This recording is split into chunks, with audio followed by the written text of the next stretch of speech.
everybody makes like, got to have 4 wide receivers through 7. Got to do this. Got to draft. If your first quarterback isn't done by Jordan Love, you got to draft 3. And it's like, who fucking says? Like, when did these things become, like it's not kosher for us to do anything different? Like, we're in like basically year 5 of a game, and we have a sample size of 5. And like, we're never really going to know, I don't think, what like our actual rule is. Maybe some really basic stuff like don't draft 6 quarterbacks. But like around the edges, if you had CJ Stroud and Brock Purdy as your only 2 quarterbacks after your draft and you posted on Twitter last year, people would have said, you're an absolute moron. What are you doing? Taking only a 2 quarterback team with your quarterbacks around 15 and 16? That's nuts. And now look, if you have a CJ Stroud, Brock Purdy team, people are like, why would you ever take a 3rd?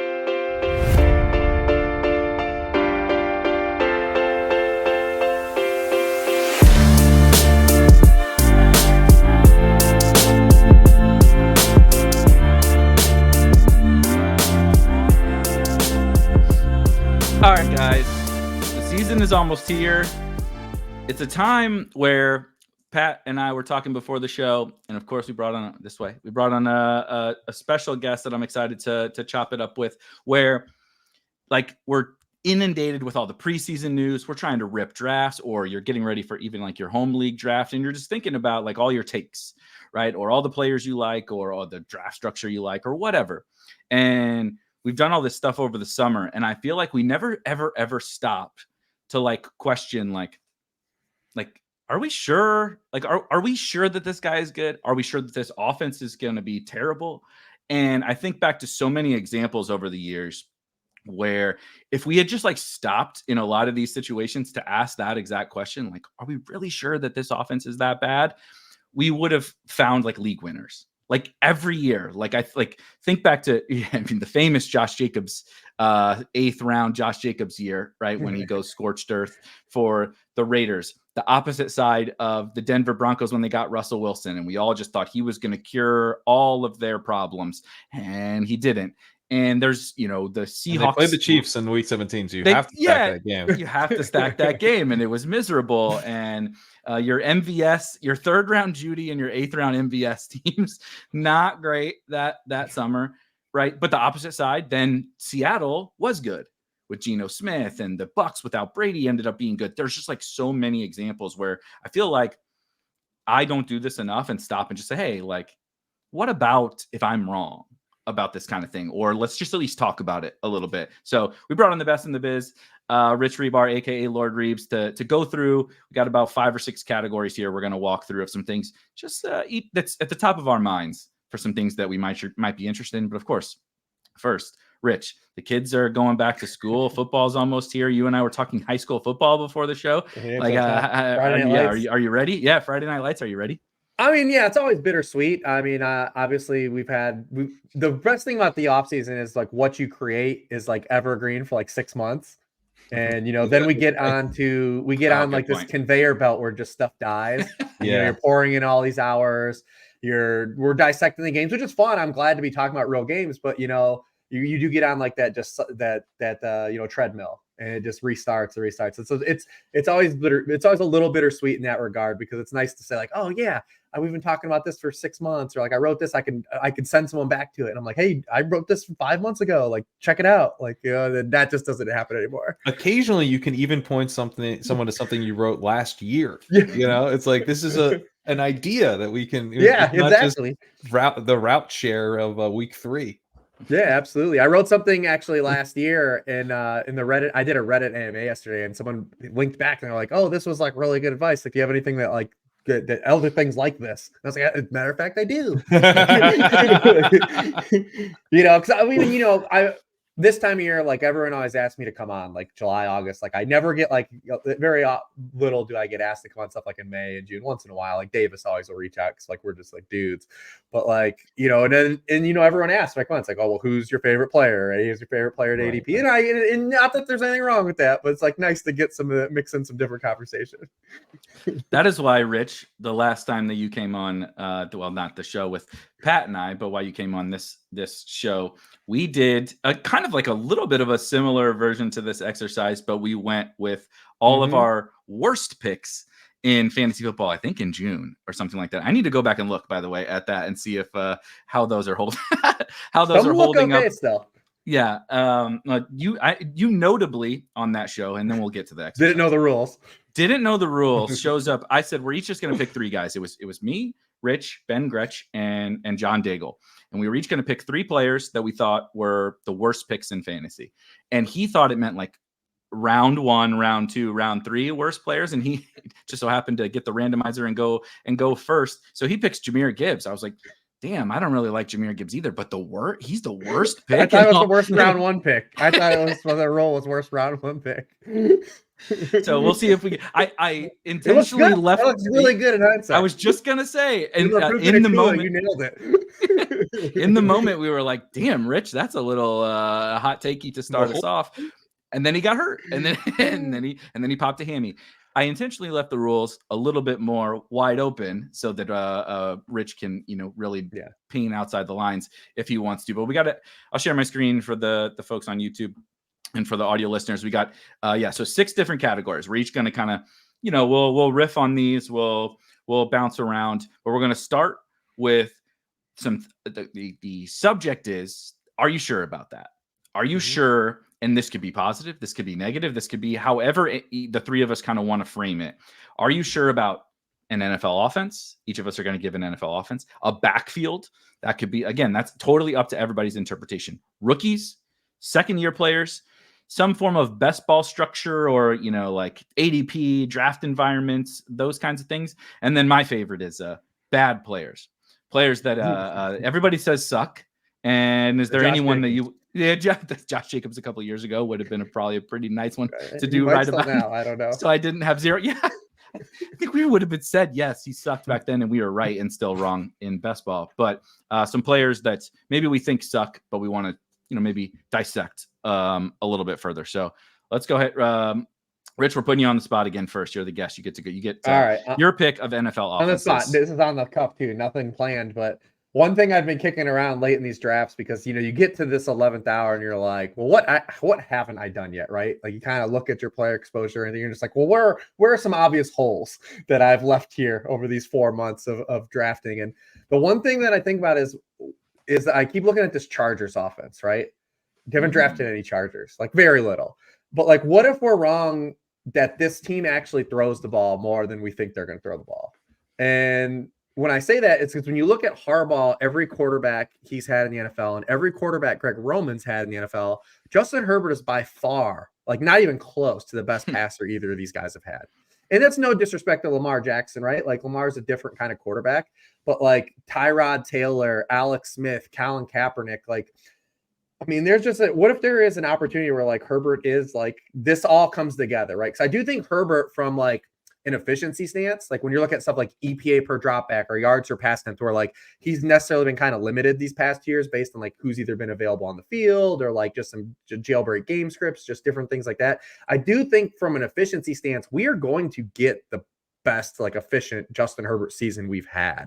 I don't know where the counting stats are going to lie, but I do think in like those types of things that we look at that the people that get upset about, like when guys rank high, like when Sam Darnold has like 9 yards per pass attempt, everyone's like, oh, he's not good. But I do think Herbert is actually for the first time in his career, because Herbert's been inverse. Like the ball knowers are like, Herbert's great. Herbert's great. And then you just look at the stats and you're like, I feel like it's going to flip-flop this year, but like, what if we just get more volume because like either the game scripts are a little wonky, but like, or just like both of these guys realize like, no, we actually have a really, like, this is the best passer we've ever had, because the schedule is wide open for these guys. I mean, they open the year with like a really strong schedule before the bye. They end in the playoffs with like some teams that they should be able to beat up on. This is a team that could just be better than like I'm overall like thinking they could be. So I definitely want to get some more exposure to this passing game in particular.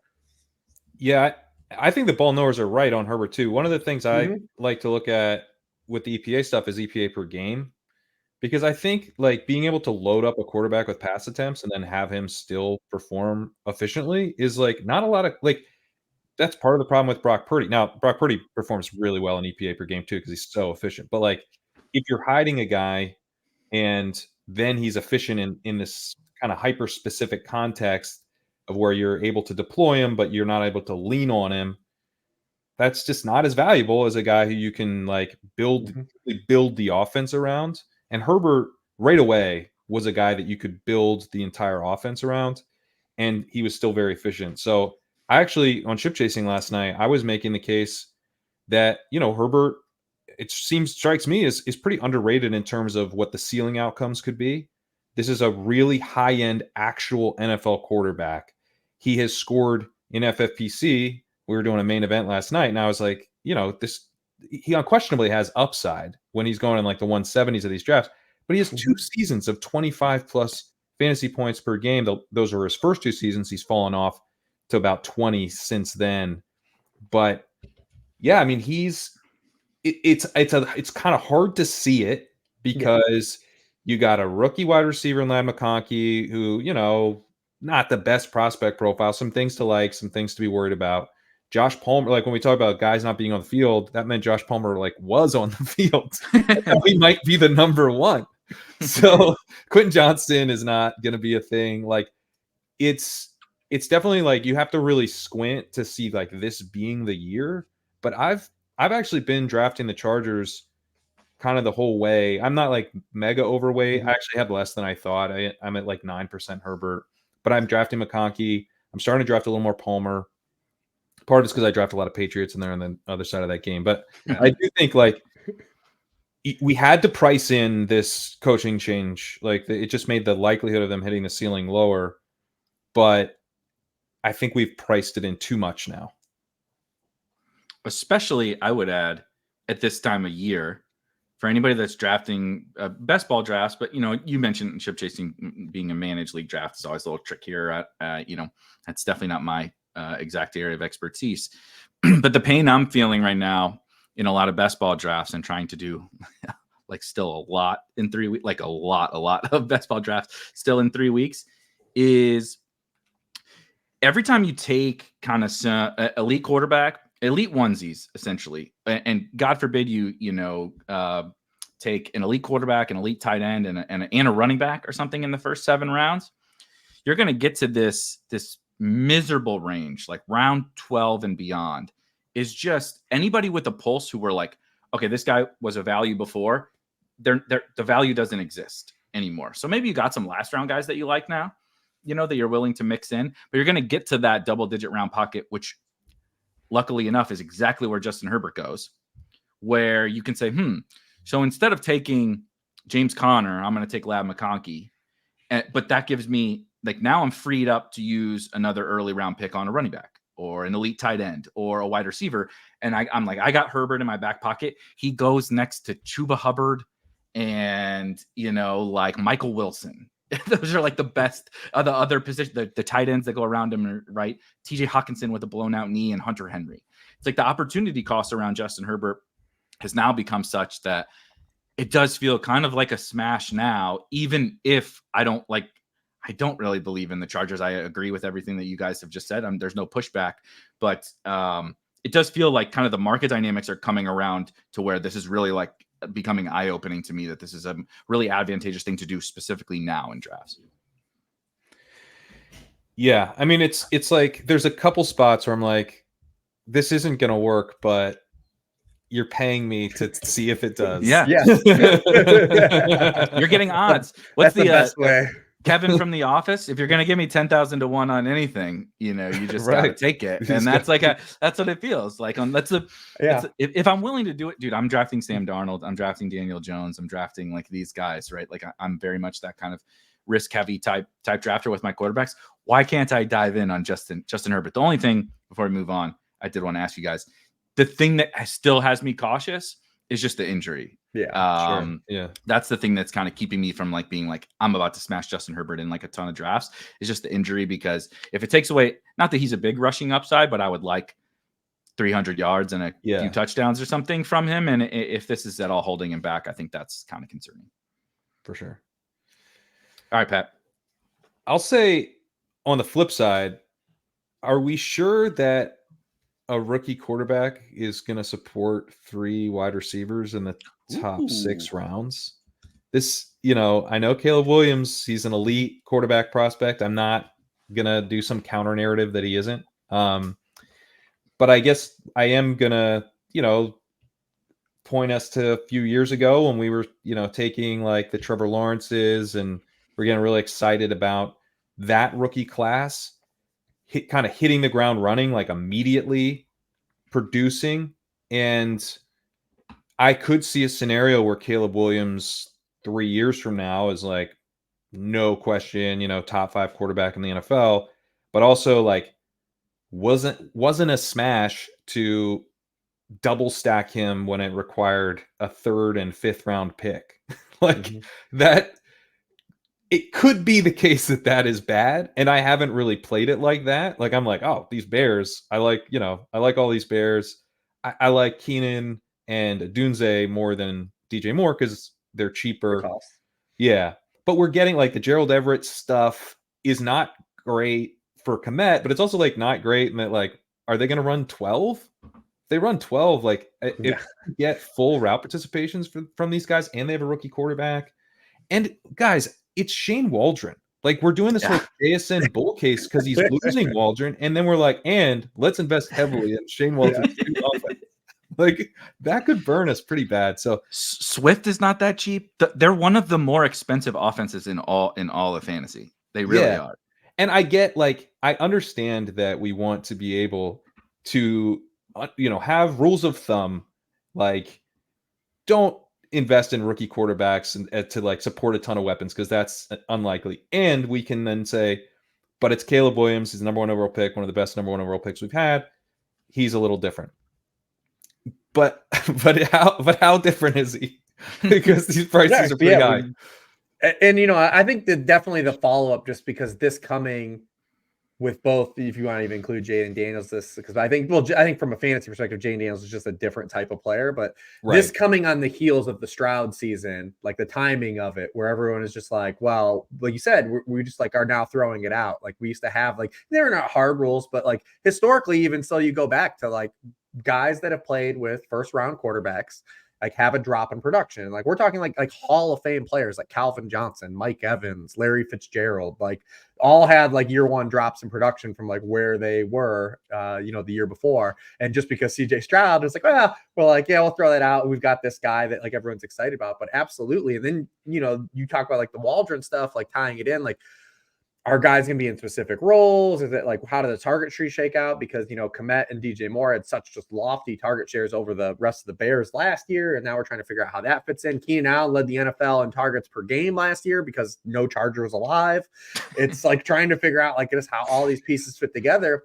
And DeAndre Swift, especially too, like DeAndre Swift stays healthy for the first time in his career, but he has this drop off in touchdowns and receptions, and both kind of exist as problems again, right? Like, Caleb is a guy who wants to extend plays. Like, he's not a dude really like looking to check down. I know he flipped that nice little flip in the preseason to DeAndre Swift cooks for 40 yards, but like, Caleb is a dude that wants to extend plays and push the ball downfield. That's in his game.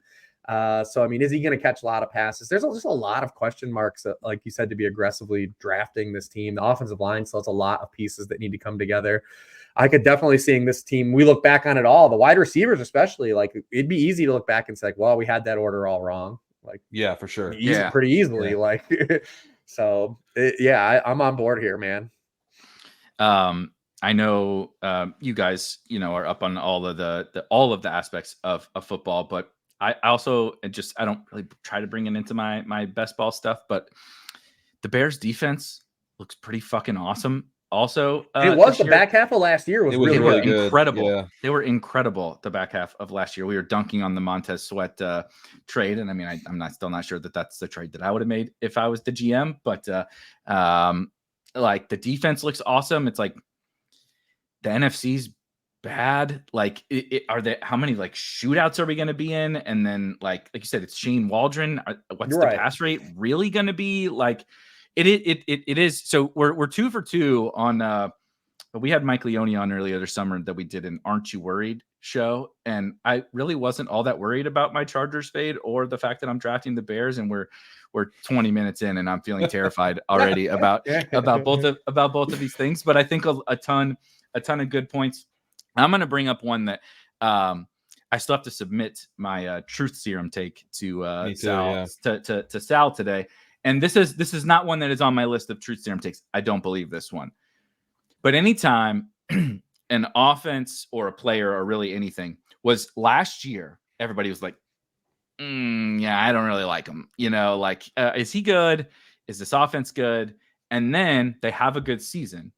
And then the next year we just line up to draft them and say they're awesome. I do feel a little pain in me, and I'm definitely drafting a lot of this offense. And it's the Green Bay Packers. Right. Okay. And I'm a big fan. I'm drafting a bunch of Jordan Love, Jaden Reed, Wicks, whatever. I'm mixing in Dobbs. I don't care because I do believe in the offense. But there's a little part of me that's like, last year and for several years since the Packers drafted Jordan Love in the first round, you were like, Jordan, this dude, this dude is a top 90 pick in fantasy. We would have laughed our asses off at that last year. And then we would have said, not only are you drafting, their best receiver or, in the 60s or whatever, Jaden Reed, you're going to draft this guy who you think is really good for a wide receiver for the Green Bay Packers on 20% of your teams. And he's probably not a starter. In every game, he's running 30% of the routes, and that's Dontavian Wicks, of course. And we've all just said, no, screw Romeo Doubs. He's boring, but he's the one who plays all the snaps. They're talking about Matt LaFleur hates the question about a wide receiver one or whatever, right? He's straight up telling us no, we just got a bunch of good dudes and they're all going to play. And they paid Josh Jacobs a bunch of money, which makes me feel a little worried about, their sanity. They brought back AJ Dillon. They paid him while they had Aaron Jones. They thought they were going to keep Aaron Jones. And they specifically watched Josh Jacobs last year, for his whole career, but specifically for last year. And they said, yeah, this is the dude we want to give a big contract to. Then they brought back AJ Dillon. They watched it. They've had him for years, and they watched him last year, and they said, we need to bring that guy back. They drafted Marshawn Lloyd. So I was like, okay, I at least got this out to this exciting other running back. Well, then he pops a hammy right in camp. And that doesn't make me feel rosy about his prospects. I'm not saying my take is that they're going to be bad, because that's not what my actual take is. But there's a little bit of are we getting out over our skis on just assuming that the Packers are this whatever top 10 offense? So I was just pulling up some dynasty trades from 2022. Superflex Dynasty, I had Jordan Love, and I remember shopping him around. So I sent an offer to Davis Maddock. I said, hey, Davis, I will give you Jordan Love. You give me back Adam Troutman, a 2023 second, and a 2023 third. Then Davis responded and said, that sounds great as long as you add a 2022 second and a 2022 third. And Davis's counter was essentially Jordan Love straight up for Adam Troutman. This is the level of confidence. Only Sean Payton would do that. And the Bears. And the Bears. We were not high on this guy. It was just assumed he would fail by in a lot of circles. So Devontae was gone. We didn't love Christian Watson. Nothing here was something we were excited about. I picked it around. Do you think that what happened with Jordan Love last year, and then this quarterback class specifically having the COVID runway, do NFL teams go back to valuing change experience? It used to be a thing that we'd be like, all right, man, if this dude hasn't shown us and he's not coming out early, he's not going to be good. And if these guys, if a Bo Nix, a Jaden Daniels have success, dude, does that impact paired with what Jordan Love did sitting for that time? Are we going to see a turning of the tide here a little bit for how more Brandon Whedons? Maybe not Brandon Whedons, but do we see guys either sit, because we're already hearing all the camp stuff, right? We were hearing it from McCarthy, and I didn't really buy that. We've stopped hearing it so much for May after after last play. I don't believe it, but I just wonder if it's good, because you would never on paper you would say why aren't teams valuing why is Bo Nix thought of as a top 12 pick? The dude he's gonna be a almost near 25-year-old rookie. But isn't Love kind of the anti-Nix? He came out at 21, I think. You had to sit him for a while. And he sat behind Rodgers. Yeah. But that's, are people gonna look and say all right, this guy wasn't good at 21, but these guys like Jaden Daniels, Bo Nix, were good at 24, and Jordan Love was good at 24, 25. Does it turn into is this a Trey Lance take? No, maybe. I'll get Eric back. Let's pull Eric back. You guys are. We're gonna shut this shit down right now. I don't know, and I don't have an answer to that. It's not like a firm take. I just wonder if it's going to impact like any type of logic, like moving forward. It's like letting these guys right now, like you said, the COVID year and thing. That's obviously not going to continue, but letting these guys actually treating college football like the minor leagues, basically, since especially now that those guys can get paid and they're more incentivized to stick around in college than come out and risk not being a first round pick, right? If you come out, if you go back to school and make millions, or come out and get drafted in the third, you fall to, you're a Sam Howell, God forbid, you fall to the 5th round, like that's a lot of money you just lost by doing that. And so then NFL teams say, I'm more willing to take the old guy, or I'm still going to take the dive on the young guy, but let's and we pull did back see the that reins. Still with the young guys, because May and McCarthy, excluding Caleb, because we've talked about Caleb for 3 years.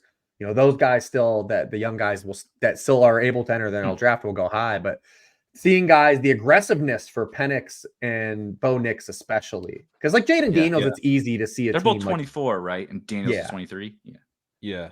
I mean, the only 2 quarterbacks older that were drafted in the first round of the 2000s, and both Nix and Penix, were Brandon Weeden and Carson Palmer were the only 2 guys. How much do you think that? And I actually think I'm about to ask this, but I maybe don't think it is that big of an impact. But like the fact that next year's quarterback class is just seen as very poor. If you're like a team, I don't think that factored in with the Falcons. Also old. They just fell in love. They fell head over heels. Could be, yeah. Because I mean, Pickett was a guy that played 7 years of college football, and it was trash. I mean, Dylan Gabriel turns 24, and he's one of the Heisman front runners for Oregon. He's been at 3 different colleges. He turns 24 during the season.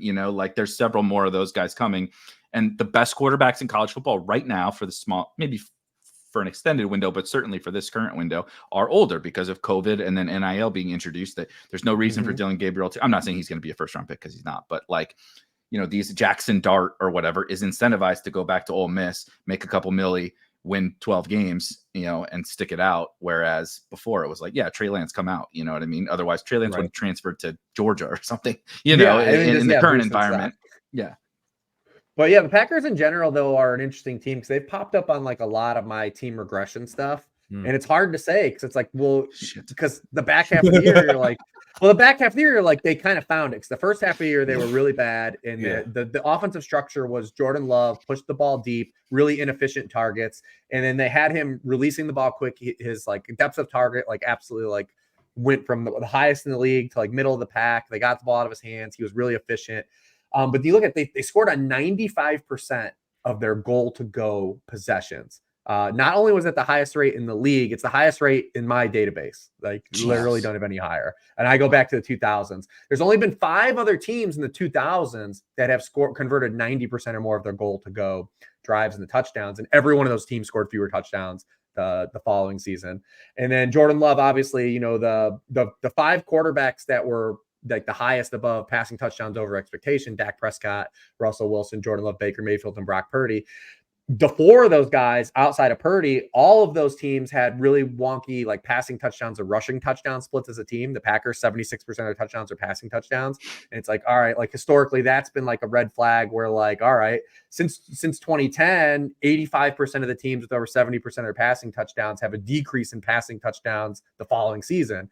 And it's like, all right, like, so it's like, you see kind of like this natural recall. It's like, well, Love can be good, but does he end up throwing like 25 touchdowns instead of 32? Yeah. Less touchdowns overall and less touchdowns through the year. Him and Lawrence flip-flop, right? Like him and Lawrence. It does look, but it also looks it feels very similar to the Trevor Lawrence stuff from last year, right? Like it does. Almost a similar archetype of quarterback. Like he's mobile, but like not super mobile. Yeah. Like has the weapons that we think are good. And like, so there's like one domino kind of starts to fall apart. I think the Packers are kind of, a deeper roster than last year's Jaguars were, but there are some like natural paths here to kind of find like better coaching too. Yeah, I mean, and we talk about the running back things. That's like what that coaching tree does, right? Like the 49ers forever have added a dude, a running back. You talk about the Packers doing it. Even Mike now can't help himself. It's like, well, he's never seen a dude that runs like a 4.4 that he doesn't want. It's like, he's got a type. But yeah, there's some natural ways to see where this Packers thing, like, they're still a good team, but like maybe the counting stats aren't as good. Yeah, it could be. Mike, the concerns about how good the Packers are could be wrong. Like you said, they're still make the playoffs. I mean, they ripped the Cowboys to fucking shreds. Oh, dude. That was a good old fashioned ass whooping. And like they could still be that good. And they probably should have beat the 49ers. Like they probably should have beat the 49ers. Yeah, you're right. You're absolutely right. So should the Lions. Which is story for a different day. But it's interesting. It's really interesting because it's just kind of like, and I've been drafting this way, like, man, this Packers are pretty good, and I can get Jordan Love and Dontavian Wicks in any draft. Really, well, anytime we see a roster though as fantasy gamers, and we see a situation like the Packers where like the wide receivers are fairly nebulous, like we're ingrained to be like, we want a bunch of those dudes because someone's probably going to beat ADP, and that always happens. It's the ambiguous backfield thing, but tied to wide receivers. Yeah, I mean, I'm drafting Bo Melton for Christ's sake in the last round because of this, because I'm like, I think he's kind of good, and like, so I don't know, he's gonna play. He's not gonna play 0 snaps, and then what if Dobbs goes down or Watson goes down? What if Christian Watson yet again? He didn't solve his hamstring issues. I think the problem with the ambiguous stuff here, though, is that there are 4 guys, and they use the tight end, and we're interested in Musgrave. We're a little interested in Kmet. We're drafting the running backs. So it's like, I do have concerns about, no one really beating ADP because they just kind of rotate. Like they're deep and they like it. They talk about how, I was like that with Watson. Game plan to open looking at like Watson's peripherals, I was like, oh, I want Christian Watson. Yeah. And then I started to think about like the rotation. It's like, well, this is how they keep him healthy. Plus the thing, like they kind of manage their workload, manage him because they can. Like they don't need him to play, route participation like that. What Dobbs had last year, and then that's how you just run into like weeks where like I probably in redraft leagues now won't want him because I don't want to try to figure out the week. We see like route participation stuff. Michael Pittman runs like every route. Like that's just kind of what he's done since he's entered the league. But like other teams, like they rotate their guys. When the Eagles, I was losing my mind the year that Rager was a rookie, and I was like, why aren't they playing Rager? We know now why. But they were rotating. That's a New England Patriots starting wide receiver. Thank you, Jalen Rager. But I think they had like Travis Fulgham. They had Greg Arcega-Whiteside.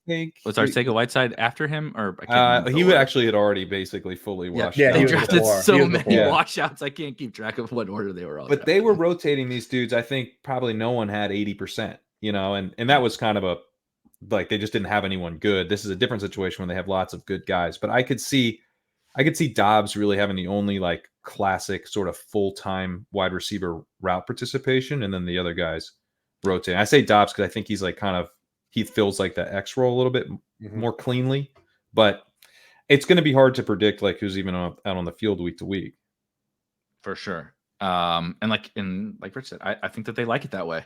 I mean, LaFleur's not sugarcoating anything. Every time they ask about the backfield, he's like, committee. We're going to play multiple guys. It's a committee. That's what we do. He even said, I think in one of his quotes was, that's what we do here, or something like that, and with the wide receivers there. He did that with Derrick Henry. Yeah. He had a Derrick Henry, Dion Lewis. Yep. Mm-hmm. He platooned Derrick Henry with Dion Lewis. And Dion Lewis was efficient. Dion Lewis is pretty good. Yeah, he actually was pretty good. Yeah. But LaFleur is a wizard. But I think that he's like onto something, and he just has a bunch of good players. But that was like the same year, like we got to like week 10, and something happened to Dion Lewis, I think, and like Derrick Henry got like the full workload, and like it went nuts. And we were like, see, like what were you doing? And then went on to be like the engine of that team for the next 4 years or whatever. We're gonna keep drafting him because he's Derrick Henry for years and years to come, apparently, in fantasy. Speaking of Derrick Henry and backfield, let's move on to some interesting backfields that you are or are not sure about, or would just like to ask if somebody's sure about. Rich, go ahead. Yeah, I don't have a great one here. I will say just in general, I always want to bring something up that ties this backfield, and I'll just hedge because I don't really have anything for like the specific backfield. I'll just piggyback off you guys. But we the day Pat worked at Roto World, I worked at Roto World, doing news blurbs. And I always tell people like to have like a grain of salt when you hear something about like a player projection for people that don't create projections or don't have like a top-down view of the absolute number of like finite touches an offense have. You'll see it every year. Be like, this guy's going to catch 100 passes, or like this guy's going to have a good year. And we're starting to see this swell up with Kenneth Walker. Kenneth Walker, Mike McDonald, Ryan Grubb said, we want to involve him in the passing game. He's going to be involved in the passing game. But if the Seahawks are involving Kenneth Walker in the passing game, that means they aren't throwing the ball to either one or multiple of DK Metcalf, Jack Smith and Jigba, Tyler Lockett, or Noah Fant. And if Kenneth Walker out targets any of those guys, that's a bad offense. That's structurally, that's a bad offense. Yep. So I've gotten this question about like Kenneth Walker now being like a dead zone running back we should target. And I'm like, I don't know if I buy this because Ryan Grubb might have an idea, but like when we're calling plays in a game and you've only got 35 pass plays to call, like how many Kenneth Walker passes are going to be called? Right. And that's without even trying to incorporate like really what is Jack Charbonnet's role, who completely dominated like third down routes run versus a guy, or long down and distance route runs versus Kenneth Walker. We'll see if that flips. It could easily flip. But I always take a grain of salt with stuff like this, because if Ryan Grubbs is going to throw Kenneth Walker the football a lot over any of those players, that's not an offense that is going to be successful. I love that take. Also, anything to get me feeling better about all my Charbonnet bags is helpful. I appreciate that. That's the first time I felt positive on this show thus far, Rich. So I appreciate you, Pat. What do you got? Unless you got something on the Seahawks, or you got some. No, I like that one too. I mean, I've been taking Walker when he falls into the 7th, but he seems on this hype to be like really locked into like more of the mid 6th now. Yeah, and I'm comfortable just like kind of letting him go there. I don't. My thing with Walker is that he's a very boom bust runner, and that is like when we look at like the running back efficiency stuff, it's like, how much do the coaches really care? But I think they really do care if you're boom bust. They don't like when you're supposed to get 3 yards and you get 1. They don't like when you bounce runs outside that didn't need to get bounced outside or whatever. So especially since Charbonnet was like, he had a really good success rate last year, I'm a little bit nervous that, Walker could be kind of like a training camp hype guy where like, of course he's really explosive, but he's the type of guy we normally take in like the 9th round. And then Charbonnet is like a horrible 6th round pick. You know what I mean? Like we normally are drafting the explosive guy who we're like, this dude's better, but he's not going to get the full workload because, they don't trust him on early downs or whatever. Here we're having to pay for the more boom bust runner and the kind of the steady Eddie's free. So, or, not free, but he's much, much cheaper. So that part of it makes me a little like nervous. 75 picks cheaper now because Sharps is falling and Walker's rising. The gap is getting pretty damn huge, pretty big. Yeah. So as it widens, I'm kind of going back to Charbonnet. Mine would be the Cowboys. I wrote an article about Rico Dowdle that came out this morning. Yeah. So just going to kind of reiterate some of those points. But the thing I would say, are we sure about that, is the Cowboys are signing a running back 3, and that running back 3 will be a big piece of the backfield. I think that the deeper we get here into training camp, the less likely some running back off the street who at this point was cut, they couldn't make an NFL roster. Now you're telling me they're coming in and they're operating as like the 1A in a committee. I am getting increasingly skeptical of that happening. Not that they wouldn't sign anybody, but that player would immediately become the guy we want in this backfield. In part because it seems like Khalil Herbert is looking safe to make the team, and he's the guy I'm actually like afraid of. Like I think he does. He's a good early down runner, and he's like a perfect guy you can plug in, as a committee, a piece of a committee, and he'll be the best back on the Cowboys. He'd be the best back on the Cowboys. Yeah, he's the guy I'm afraid of. Runner, sure. If they bring in P. Ryan or something, that's more like a snap loss issue. Him and Zeke are the fucking Spider-Man. The Spider-Man meme. Yeah. So the thing you got to worry about P. Ryan is if he's cut, is going back to the Bengals and making that situation a nightmare. Yes. That is also a concern. Yeah, P. Ryan's probably going to screw up a backfield, but it's like it's becoming probably just P. Ryan. Like, I'm not even that worried about Miles Sanders. Sanders just got Sanders would have been passed by Chuba Hubbard and then cut in subsequent seasons. I'm supposed to be terrified of this guy signing. Like, give me a break. You know, like at this point, when we look at Rico Dowdle, the primary bet is that Zeke is washed and that he's not bad. And you're getting a guy who's been splitting reps with the ones all off season. He's been basically the 1A according to the beats, as far as what they expect. Like, who's going to lead the team in rushing? They think it's Dowdle. You know, there was talked about being one of the kick returners, but probably not, because he's important enough to the backfield. Like, all of this stuff has been pointing in a really positive direction of like, no, this guy's like got a real role in this backfield, a real role in a backfield that he shares with Zeke behind a top 10 offensive line on an offense that will score points. Like, I think we're just overthinking this RB3, you know, yet to be determined risk here, which is a risk, but man, in the 120s, we should be wading into the uncertainty. It's also not over. If that's the thing, like, again, I'm always coming. He would go in the 17th round, even if P. Ryan went. That's what I'm saying. There's a difference, and you and I talked about this on one of our in the last month shows or whatever. There is a difference between something changing and the player becoming a worse bet, right? I no longer want Rico Dowdle at pick 125 if Samaje Perine is there, or whoever. You know, pick your poison, whatever vet. And they already have one of those, by the way. Royce Freeman is on the team. But no, for now. But who they love, which I also like that. Yeah, I like that Stephen Jones came out in fucking June and was bragging about Royce Freeman. Like, he doesn't think they need an RB3, which I love. The Joneses are on. I want whatever they're on, Jerry and Steven. I don't know if you do, man. Yeah, I don't know. Yeah. You might not be able to get come the back. money. If I can get the bank account along with it, then sure, I'll deal with the side effects, I guess. But like I said, all right, fine. But this is like identifying the risk versus reward. The reward is like you just get like 75% of the Cowboys backfield, which is what we were drafting Tony Pollard for in the second round last year. I'm not saying Rico Dowdle is Tony Pollard. 60.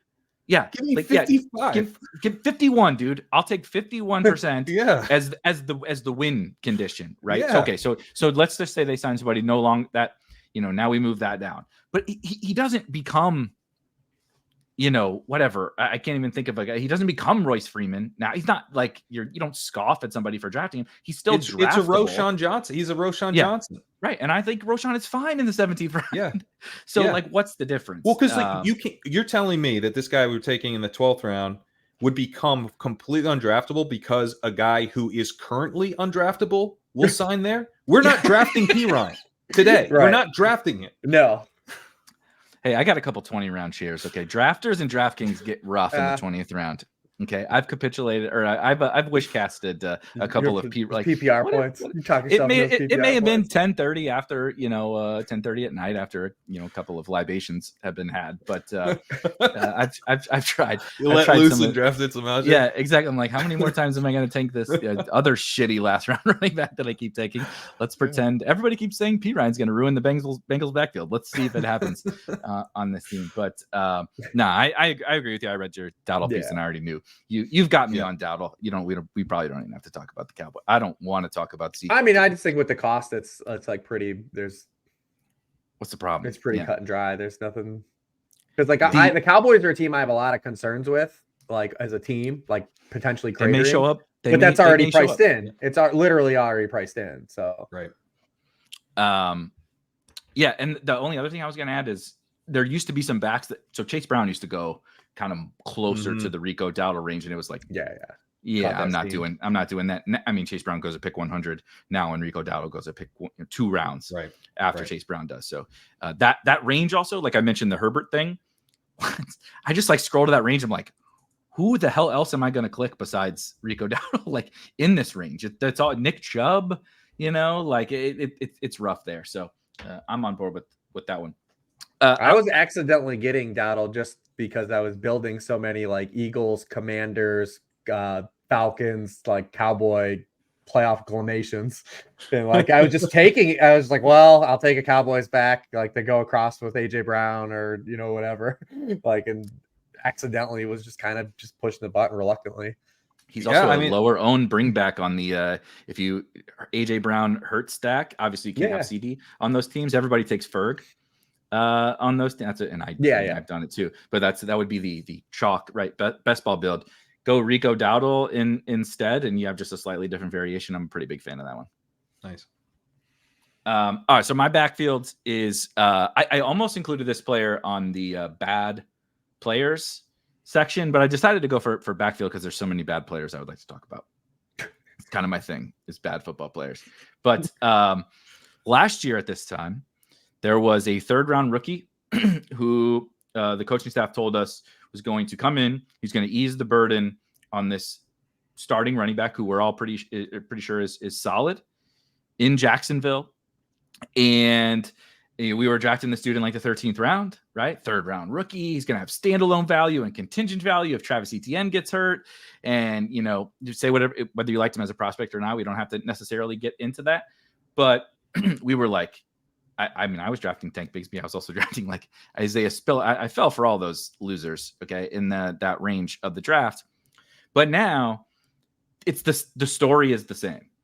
And I totally understand if your stance is just not Tank Bigsby sucks, but also the story to me is not just about Tank Bigsby and whether or not he sucks, although he's playing better this camp. He's returning kicks too, which I thought was interesting. And like it's a lot of positive drumbeat about Tank Bigsby and the continued note of like, this was our plan all along. This dude was just not very good last year. We're feeling a lot better about him. And we really want to back off of Travis Etienne. And we don't want to have him taking on such a big workload in our backfield.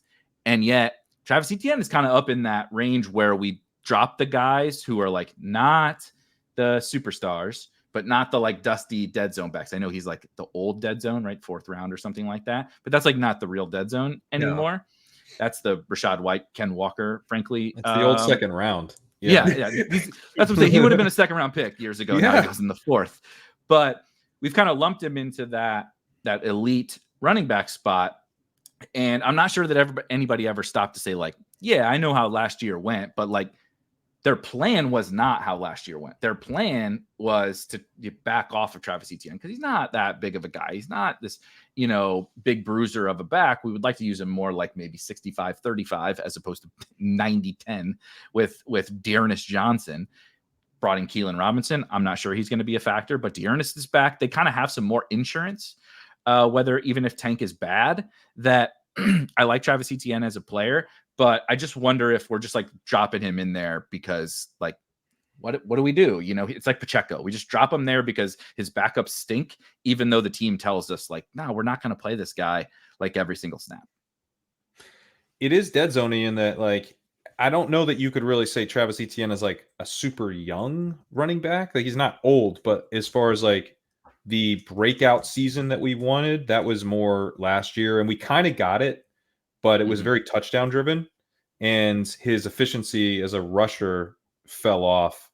And so in a weird way, he's kind of a bounce back bet. We're like hoping he can recapture some of that efficiency and, probably help fight off touchdown regression, which could be coming, and potentially losing some work. Like his volume might go down, touchdown scoring might go down, but maybe he's the efficiency of 2022 and then he's a big win. But yeah, I've not been like with as much opportunity cost there is at wide receiver in these early rounds. He's not been one of the guys that I'm excited to take a detour for. He's the RB11, and you're talking about how we need this kind of, that's a tight needle to thread there. We need him to be a bounce back, but hold the touchdowns, gain the efficiency on probably less volume.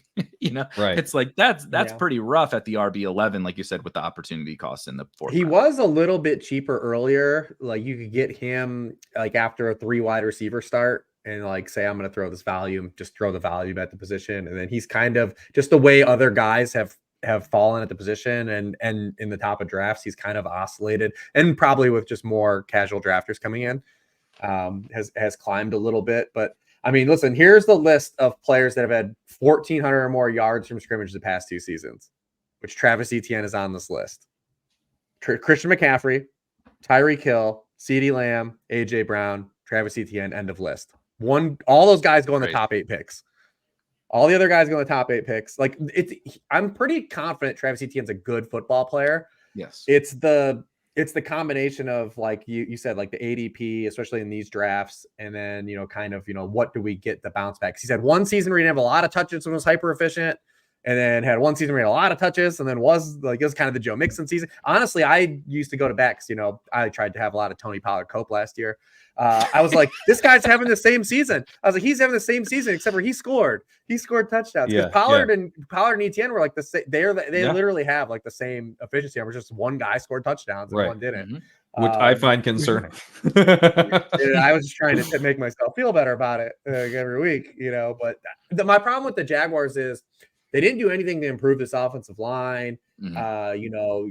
You're banking on Brandon Scherf at age 32 to improve. He's been declining the past 2 years. Guys like Ezra Cleveland and Cam Robinson have underperformed. You had Mitch Morse, a center, which you're like, all right, cool, but how much is like a center like moving like the needle for you? It's not like they had a Jason Kelsey, right? Like, and then they have a miserable schedule. They have our 32nd ranked projected rushing schedule, which obviously like doesn't mean a lot, but like, it still exists, right? Like, I mean, their back half of their schedule is so loaded. And it's like, if this team can't, if this offensive line just can't play better than it did a year ago, I think that's still like a thing that's going to undo kind of all of this. But the touches, like Doug Peterson keeps saying, and he said it all last year, we don't want him handling the ball this much. And then he kept handling it that much. Yeah. Like, it's kind of tough though, because it's the same guys. I mean, is Keelan Robinson going to start playing long down at distances? Like, it gets tough, man. It's a really tough player to like diagnose, though, is basically what I said. Yeah, because I do believe he's like good. Yeah, I think so. One of my theses, whatever, about players like Travis Etienne is kind of like, so how you guys aligned it on a lighter workload. He was more efficient as a runner. And then we scale this kind of smaller. He's not a scat back, right? He's much more than that, but he's not Derrick Henry. He's not, Breece Hall or Bijan or whatever. As we kind of scale that guy up to like, dude, you got to handle all of this. Naturally, the efficiency really craters because he's much more of a very good football player, but he's not perfect at everything, which not who is.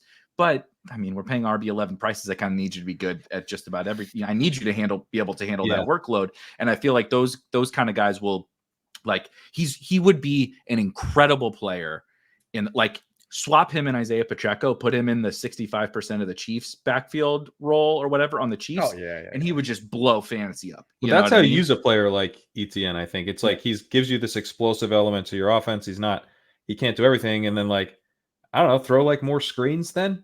There's other ways to get, his one out Kelsey over the middle in short.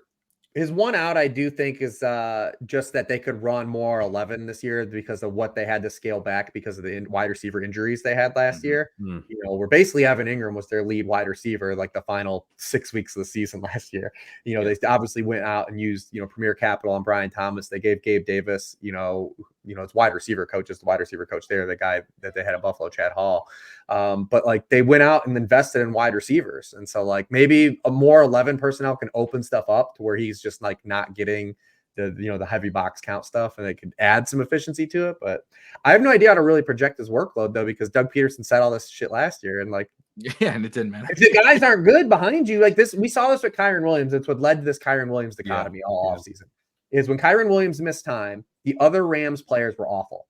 They were awful, and they were like, we have to do something about this because we have a 195-pound running back that we can't have handle 90% of the touches again. Like, we have to add a running back. And when they add a running back, of course, every fantasy gamer is like, oh, baby.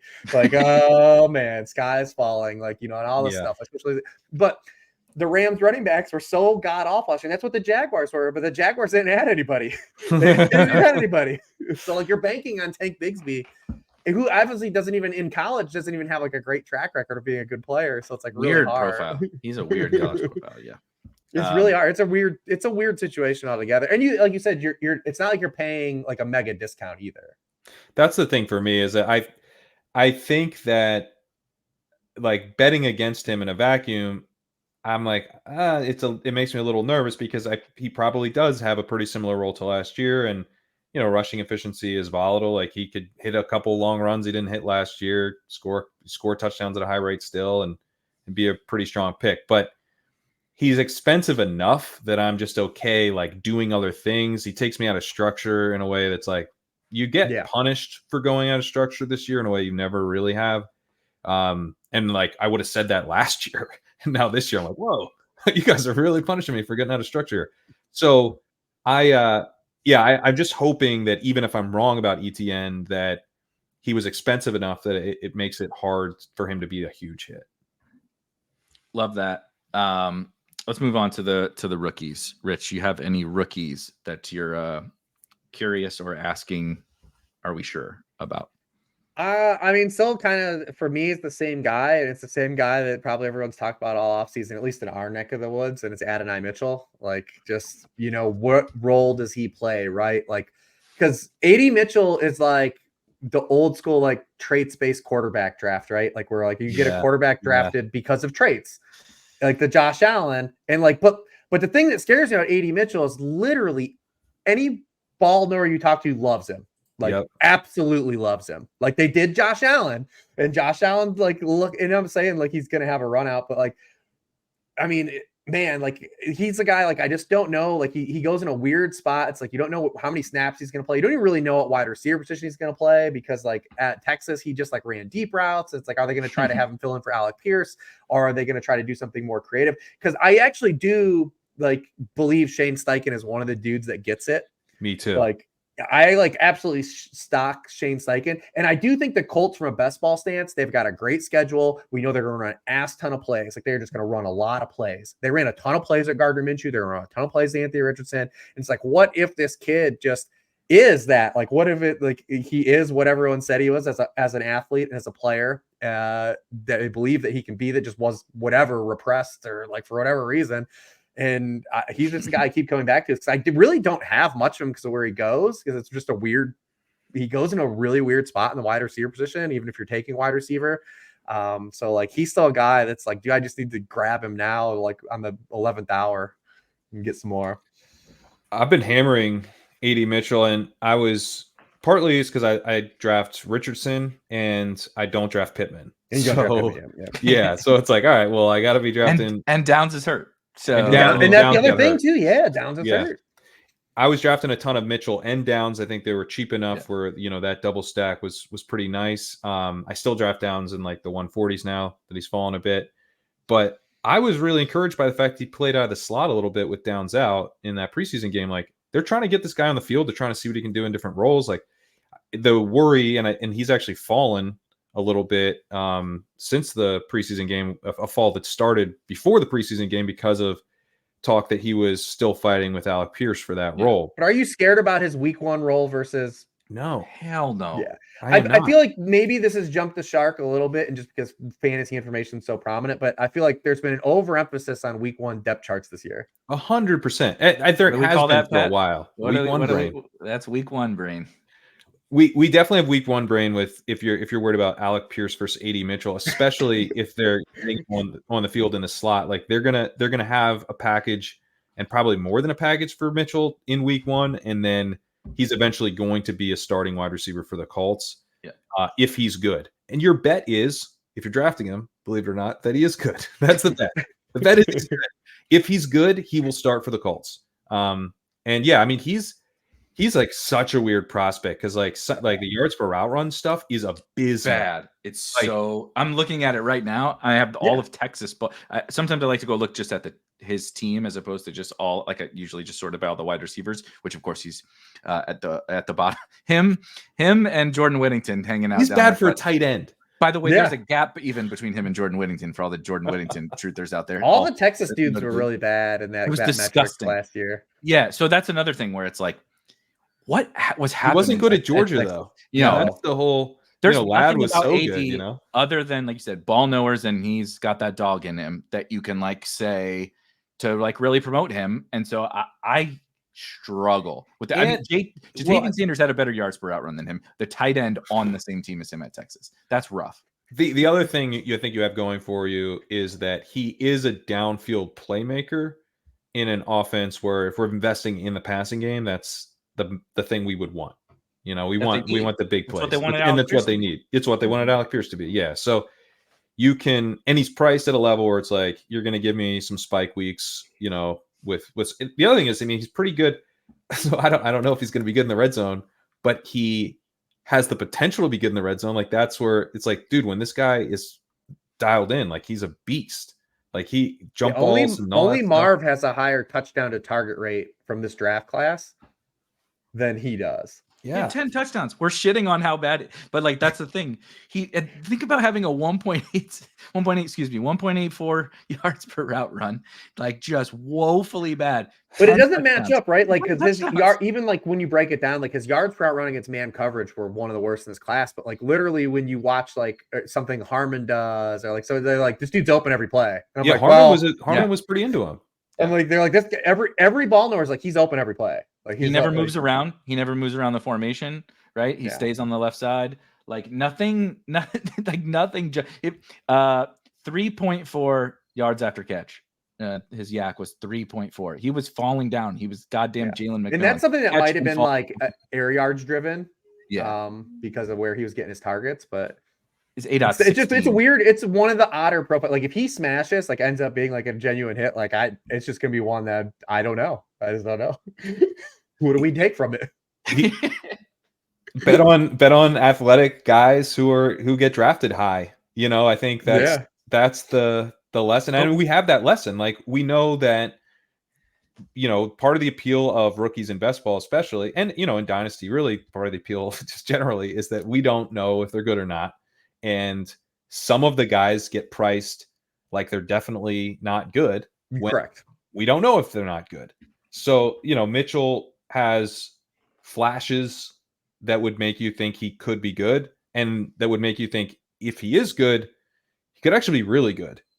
So I've been in like, and this is not a profile that I like as when I just evaluate the prospect profile, but in this setup and at this price, I think it's pretty appealing.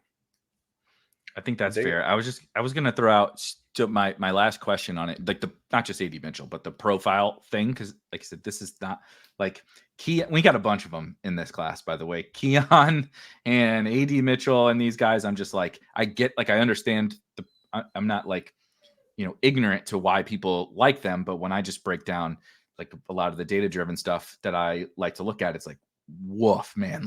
Like I'm just latching onto draft capital and touchdowns, you know, like, and the ball knowers, you know, like I'm just latching onto that. And so I get what you're saying. Like, all right, second round pick, athlete, some people like him, whatever, fine. But that also leads you to like Jonathan Mingo. Yeah. Right. Like I've also been trying to find access to the Colts, like outside of, because, you know, obviously like Pat, I have not been drafting a lot of Pittman. And if you're going to take Jonathan Taylor or Anthony Richardson, like you basically have one window to take either of those guys. Right. Mm-hmm. And so it's like, this is a team, this Colts team is, I believe, going to punch above its weight. I think they were set up to do that last year in the small sample we saw Richardson. They were punching above, I think, expectations while Richardson was still passing like shit. Yeah. And I think this is a team that it's like, I want to find access to because I think they're going to have points scored. Yep. No, that's where I'm at. But I think Mingo is a great point. Like we're taking on risk here. It also is the process. Just bet on the draft capital that got you on Rashee Rice and got you on Jaden Reed a little bit. I know do we just have to pay the tax as a prospect, but right? Do you just pay the tax and just I think say, so? Yeah. I think especially like if you can see, you know, the upside in it coming together. Like, can you see AD Mitchell like putting up big weeks with Anthony Richardson? Like, yep, I can. Yeah. So, yeah.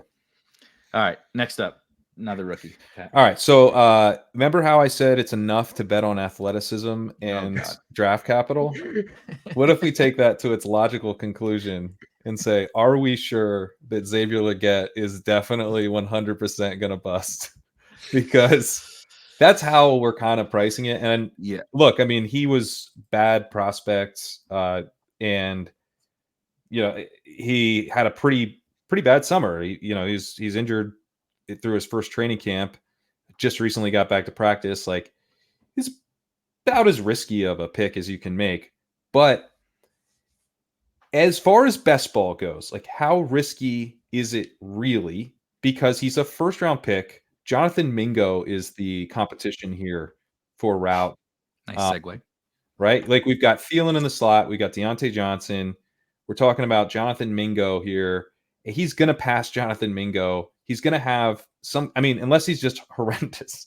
But, you have to, the bar is Terrace Marshall? You think Terrace Marshall is going to hold him off? Yeah. Can't be Jonathan Mingo. He's got to be a little bit better than that. But if he is, then he's going to be out there, and you're getting like a free look at this first round pick kind of being any good at all. And he's athletic. He can be used, on yards after catch stuff. He's got size.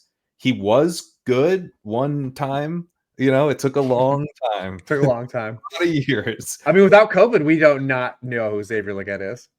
Yeah, that's true, because he got that extra year. Yeah, so I mean, he might be like an actor though. He's got or like a voice, a radio. He's got the voice for something. That's true. Famous. He was going to be famous. He was going to be famous no matter what. Yeah, but I just look. I think he's going to bust, but are we sure about that? But are we sure? Yeah. I think the biggest pro for Legette is when he got drafted where he was, which I was pretty surprised. My worry was that Canales, coming from 2 years in a row where he had a guy like DK Metcalf and a guy like Mike Evans, and it was like, oh, am I going to try to make Xavier Legette that guy? And I was like, oh, this could be a mistake because he's just not that type of player. And he did a complete 180 from what I thought, because I was worried about that. And he was like, no, we're going to use it where we want to get him the football like near the line of scrimmage. But I was like, all right, he at least knows what he drafted. Because I was really worried about like, all right, he's just trying to get like another big body guy that thinks he can win as an X, because that's not what Legette's game is. No. So at least Canales feels like to me, at least he knows what he bought. And that's a step in the right direction. I think I struggle with Legette more than even like AD Mitchell. Like, I'm willing to pay the tax, but also like, I also think when AD Mitchell hits, it's not in such a way. It's not DK Metcalf. It's not Justin. I'm at 7%. Like, he's not a guy that I'm hammering. I mean, I'm slightly. I'm drafting more AD Mitchell than Xavier Legette. Oh yeah, way more for me. Yeah. But so is that bad? Yeah, I don't think so. I don't think so. But like, he's so much cheaper. It's fascinating because you're like, okay, let's look at the target competition. Deontay Johnson, that's it. Like, literally, that's it. Who cares? Dave Canales, cool. We're down to bet on Dave, just like the Colts thing, right? We're down to bet on the situation. Most people are down to bet on Dave Canales. And then I do look at, if I set aside how old he was and I set aside all of the 4 years of literal nothing, just absolutely nothing. He did about as much as I did for 4 years. He did have a weird like circumstances, like how he got there though. Cause like he played baseball and like had injuries. An odd path. But like, Spencer Rattler stinks. Okay. And South Carolina stinks. They're bad. And he had 96 targets, and the second leading target getter on the team had 46. When he was on the field, the offense was Xavier Legette. Like, it was his, they couldn't run they had one of the worst if you go back and watch some of their, like, especially SEC games. So I'm maybe being unfair to Rattler. He was running around like praying for his life the moment he snapped the ball. And he was just like, where is Legette? Because that's the only way we can move the football in the SEC. He was the one SEC football player that they had, basically. And he was efficient. He had 3.1 on that offense. He had 3.15 yards per route run. And he was really good versus Georgia. Yeah. Like, he gave Georgia trouble. Yeah. So it's like you try to put all that together, but then you also add in all the extra, things that we care about. And there's a bunch of these guys in this class where I'm just like, dude, I don't know. None of it makes any sense. None of it really makes any sense to me. Yeah. I mean, he should be like Cedric Tillman, like he should be a guy who we're taking in the very last round and went in the third round, but he went in the first round. He went in the first round. Yeah. So I'm just like, I think I have to draft him once he's in like the 160s. I just have to. Well, I mean, compare where he goes to that pocket of receivers that went within like 10 picks, right? Like, yeah, because there was that whole pocket. That was my whole antithesis for taking Polk early, was like why is he so far away from these other guys? I mean, speak on that. Please no more Patriots. I'm just curious for your thoughts there. Please God, no more Patriots. We are legit like a week away from like Greg Dortch going ahead of Xavier Legette, by the way. Like on is he not already? I mean, I believe Greg like, Dortch just feels Dortch is like a 4th round pick now. My Twitter says that he's like a 4th round pick. It truly is Short King summer. I mean, amazing. R.I.P. Rondale.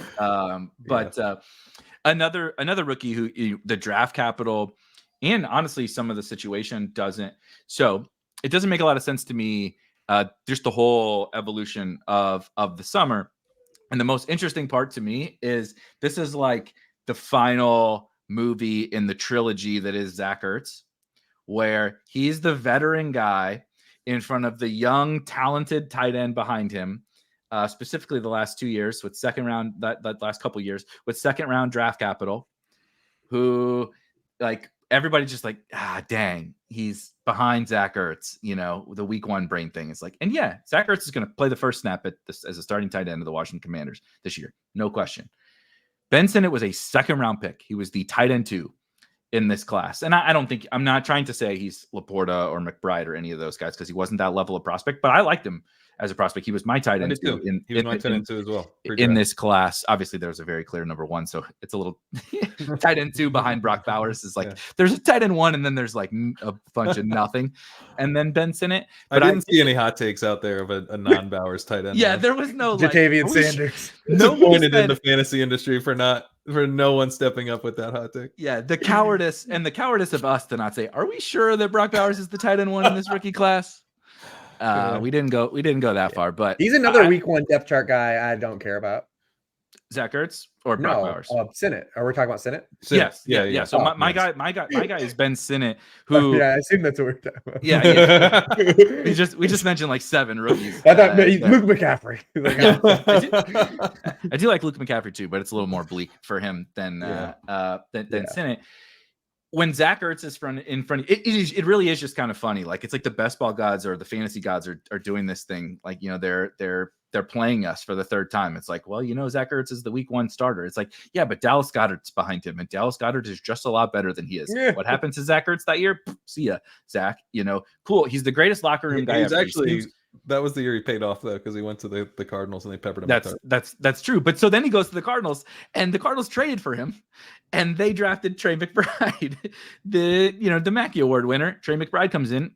Now he waited a year right before it was second year Trey McBride when he really took over. Second year Trey McBride that he smashed. So it doesn't mean that Ben Sinnott will do it this year, but I'm certainly down to find out about this second round tight end, and he's now going.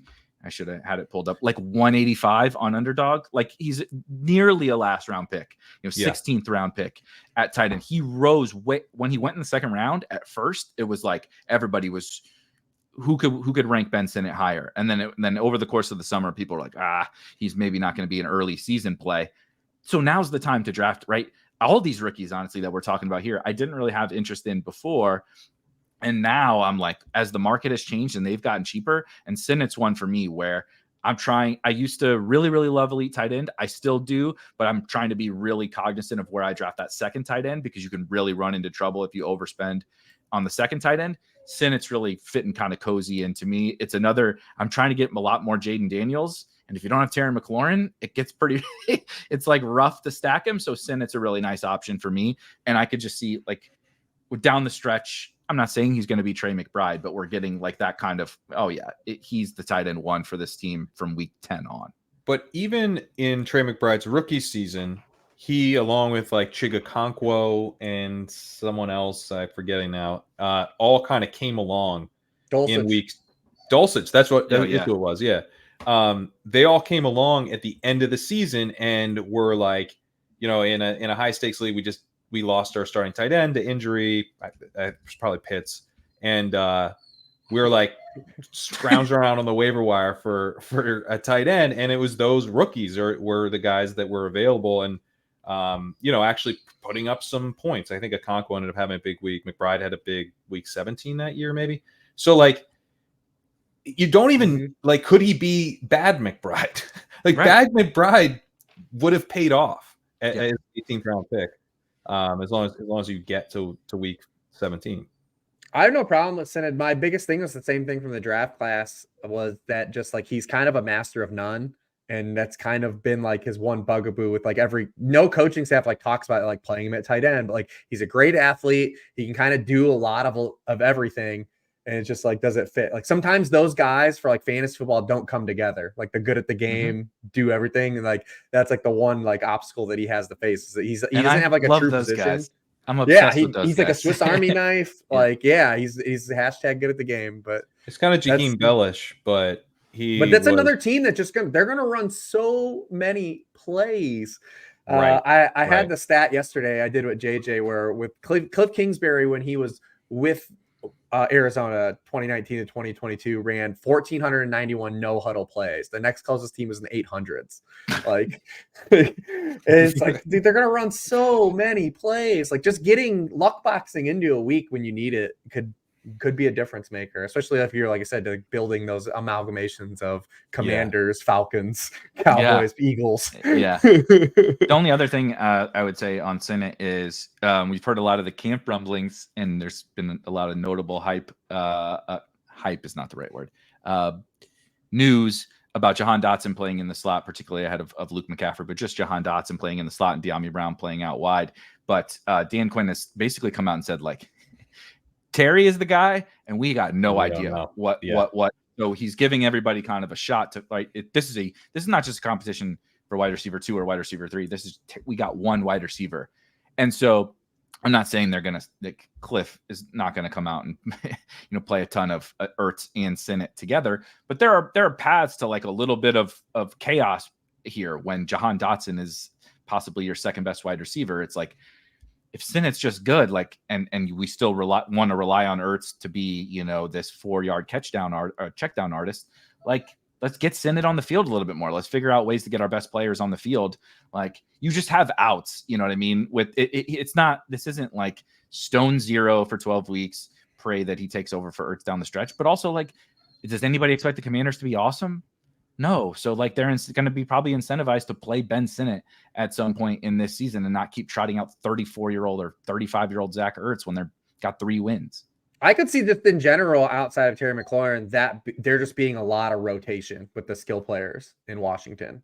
Like a lot of movement there, especially because they're going to run more 4 wide receiver stuff than anyone like in the league. Like, this is what Cliff does. And we know the backfield the same way, right? Like, it's just going to be a lot of pieces moving outside of McLaurin. We're going to be like, they have Antoine Winfield on this team? Like, just random dudes. But nobody going to run more 4 wide receiver sets with the worst 4. They did it in Arizona, man. Like, they're going to do the same shit, man. So bad. Yeah, we talk about the Packers guys.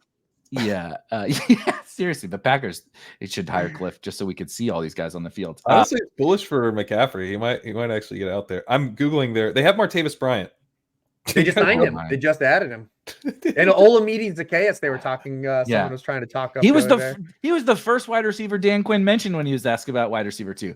He didn't even. They were like, "Oh, are you going to do the same thing in the second preseason game?" And he basically went on this thing about the wide receiver competition. And Zacchaeus was the first wide receiver he mentioned. Then McCaffrey. I think they still have the ghost of Jason Crowder floating around there. Yeah, Crowder's on the team. It's wild, man. Just a wild team. They're very and they just hired Dan Quinn. Hired Dan Quinn and Cliff. They're very unserious. All right. But, second year. Hang on, let me ask you guys something. So, Commanders wide receiver. I'm gonna give you a few.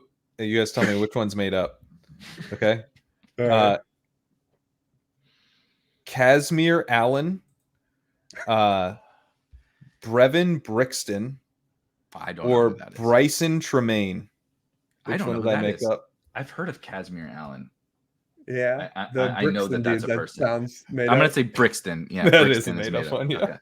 Okay. They have I think they have the other Georgia rookie receiver too. The guy that didn't do anything. I don't remember. People just take the Georgia guys and pray. Like, when all fails, just take a Georgia guy, even if he was filling up the water. He didn't do anything for 4 years. Or you like AD Mitchell, transfer from Georgia. People are like, I don't really care about his numbers. Like, he was on the Georgia football team at one point in time. So let's roll with it. We're gonna know about Bryson Tremaine by the end of the year.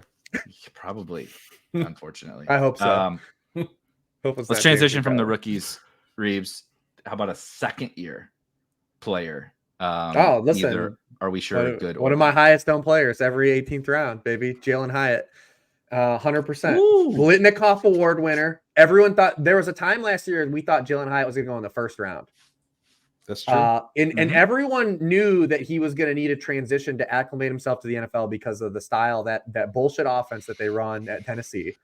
But we're getting in there. If you go back and watch the Giants, I think Steve Smith did a video on this. He was open all season, like downfield. They just couldn't get the ball. So maybe that's a problem again. Same quarterback, same thing. But I definitely believe the Giants are in between the two versions of the Dayball team we saw. I believe that, there was an overcorrection last year, but they overachieved year one and they underachieved last year. I do believe they're somewhere in the middle. I do have faith in Dayball as a coach. I do think Dayball is a guy that gets it. And you're telling me I can get a guy, maybe he ends up the next D.D. Westbrook. Maybe he does. But I can get a guy that we know is going to be on the field, has a supreme trait, and in a best ball league, like if this dude catches a touchdown, it's going to be from 45 yards away. And he's just got pedigree. Like, I mean, I've just been taking him on the premise of we know year two wide receivers. This guy, like I said, Blitnikoff order, all the stuff. Like I'm just taking him, and I don't give a shit.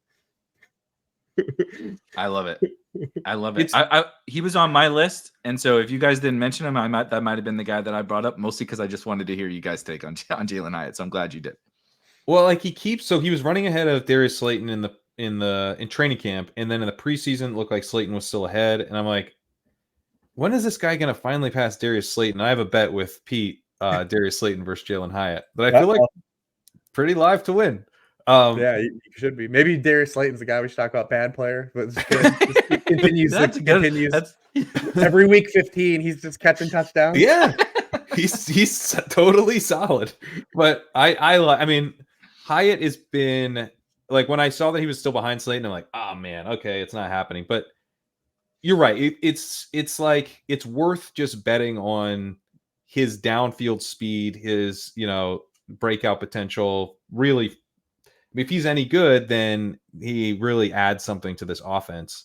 That Slayton, like everyone, kind of wants the Slayton thing to end, including Slayton. He's trying to get more money out of them. We didn't talk about this, but offenses. But like, what if this offense doesn't suck? Right.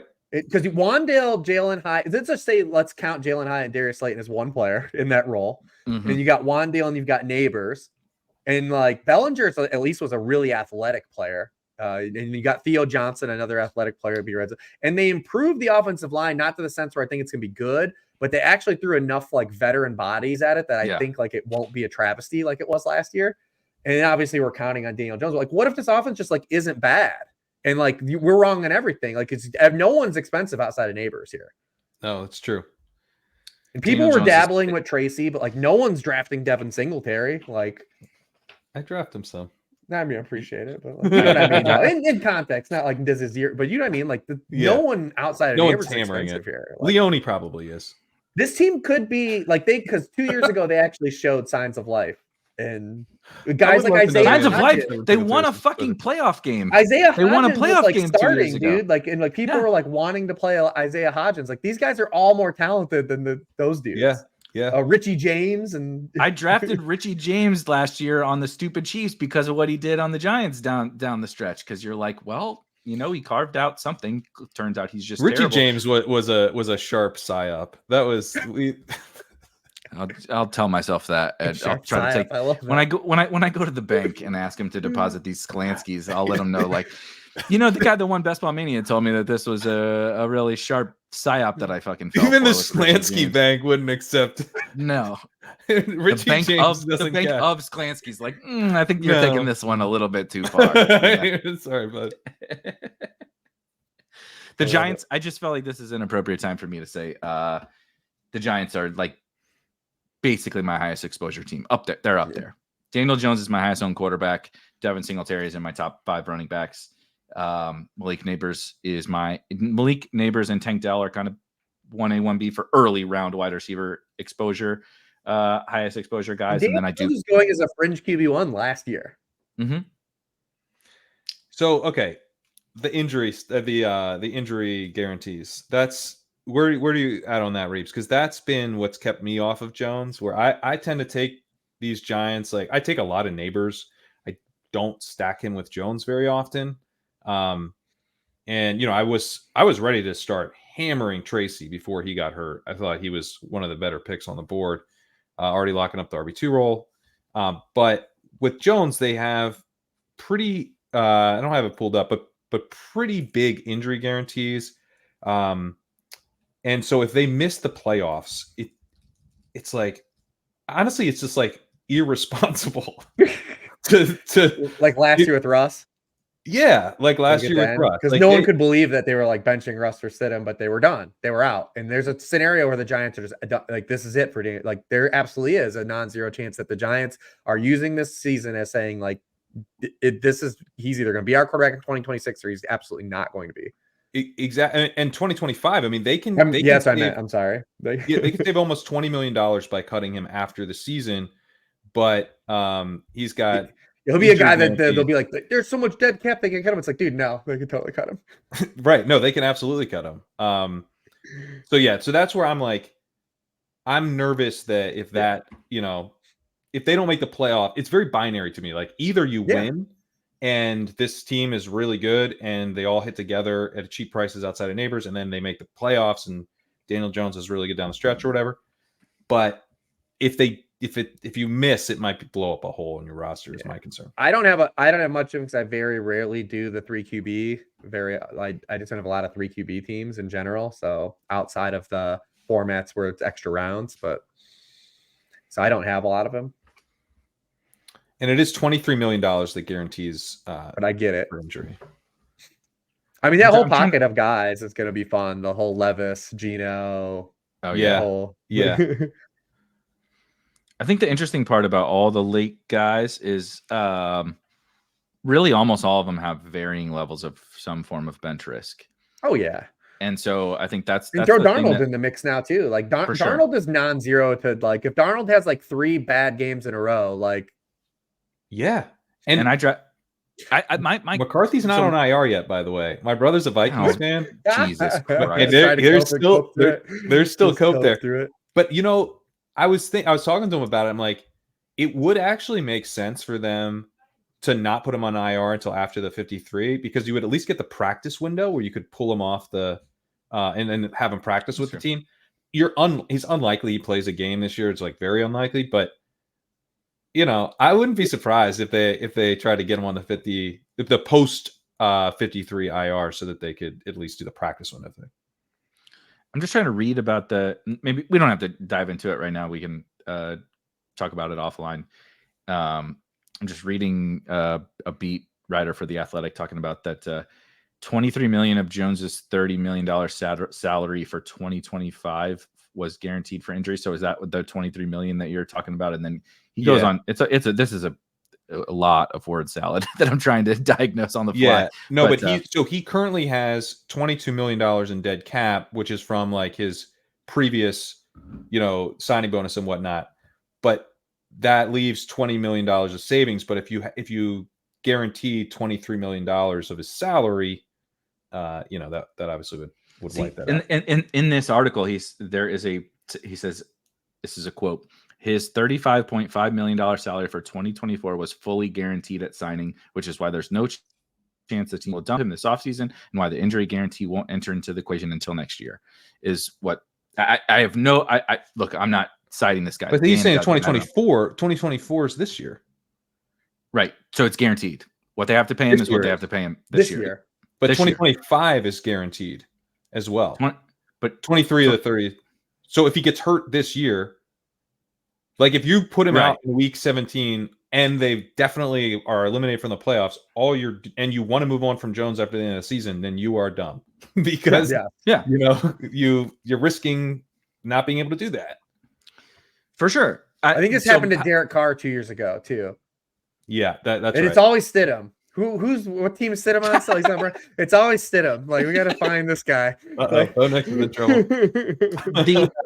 The one thing I like I'm not saying that this is right, wrong, or indifferent. My quarterback process is just kind of like, dude, 60 something quarterbacks started games last year. I totally get like avoiding risk and stuff, but I don't want to avoid risk to draft Bryce Young. But that's so funny. I was going to bring him up here. Who may come up here in a second. Yeah, because he's Howell. We did Howell, and it's like, oh, you can draft these guys who have. Now, I was drafting Stroud and Young, and kind of like obviously Stroud. Yeah, but would have been better, but now it's like I'm also drafting some Bryce Young, and I'm not really drafting Jones, and like in a lot of scenarios, Bryce Young's just a bust that does nothing for you, even though he starts all year. And Daniel Jones maybe helps you even if he does get benched. So that was the thing that I was just going to add is like, yes, in an ideal world, is Daniel Jones playing all 17 games for sure, but he's not my QB1 in any team that I'm ever drafting, right? He's a 16th round, 17th round pick. So, and that was like my Howell experience last year. It was like, dude, I got an infinite amount of things wrong last year, like an infinite amount. And Sam Howell was one of the things that kept me afloat. Even though he wasn't helping me in week 7. He didn't help me for the final month, quite frankly. He either scored 2 fantasy points or got benched and scored negative. So it was really bad for Sam Howell down the stretch, but he was so good for his price the first 3 months of the season that it kind of was a wash. I'm not saying he was a smash, but it was fine. And I think he was kind of a wash. Yeah. Yeah. And like, I'm comfortable taking that. Obviously, if Daniel Jones is just bad and gets benched, that's the worst case scenario. But like there's also the risk of, I like to call them, like we talk about dead roster spots, but there's like the walking dead roster spot, and that was Bryce Young last year. It was like he's playing, but like who show up to week 17 with Bryce Young in your team, tell me if you give a fuck if he's playing or not. Like you didn't care. He was it's better than not, but yeah, you're right. I had Kenny Pickett as my quarterback too. He was watching Mason Rudolph. He was scoring about the same as Bryce Young was in week 17. So but you have to do that balancing act, right? And not every quarterback should be treated. Like I don't want to treat Derek Carr the same as Daniel Jones in that from a risk level perspective, because Derek Carr. Do you like Jones or Darnold more now? Darnold, because of the leverage. Yeah, he's like Daniel Jones has been drafted in just about every single draft, and Darnold was not drafted for 70% of Best Ball Mania. Mm-hmm. Yeah, and my slows, dude, if you still got like slow puppies, like not the new puppy, but like the slow puppy or whatever, that was like, he's gonna be like drafting like 5%, 10% of those. Like it's been closed before JJ McCarthy got hurt, so you got your slows. I'm just ripping them in every single one of those and praying to Kevin O'Connell, please, him and Jalen Naylor. You're just punching that ticket. You're goddamn right. I got a lot of Jalen Naylor. That's a fact. All right, second year player. Let's keep it moving. Back to is Bryce Young? Is Bryce Young your guy? No, Bryce Young's not the guy. I think we're all. He's gonna be mine. I'll just spoil it. Okay. We can talk about him. But I'm gonna go. I've been very hot and cold with this second year running back Chase Brown, and I've kind of been. I haven't been playing this one all that well by the price, right? So he's in the 120s, and I was about 10%. I was a little overweight, and I didn't hammer him though.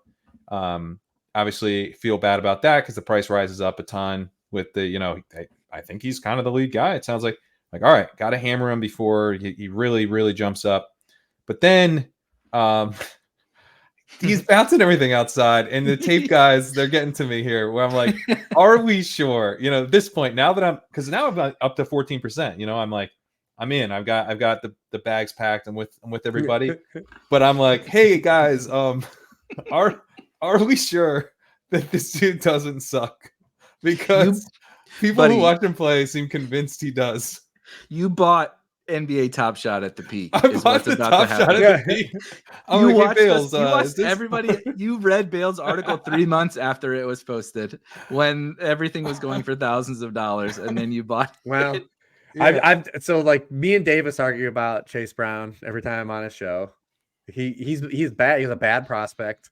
So this is from college. So last year he was, out of all running backs at 25 or more carries, he was like dead last in success rate, like bad. But in college on inside runs, he was 20th in that draft class in missed tackle rate, like on inside runs. He like lived outside, just like if he had a tarmac, he was fine. He had a ton of carries.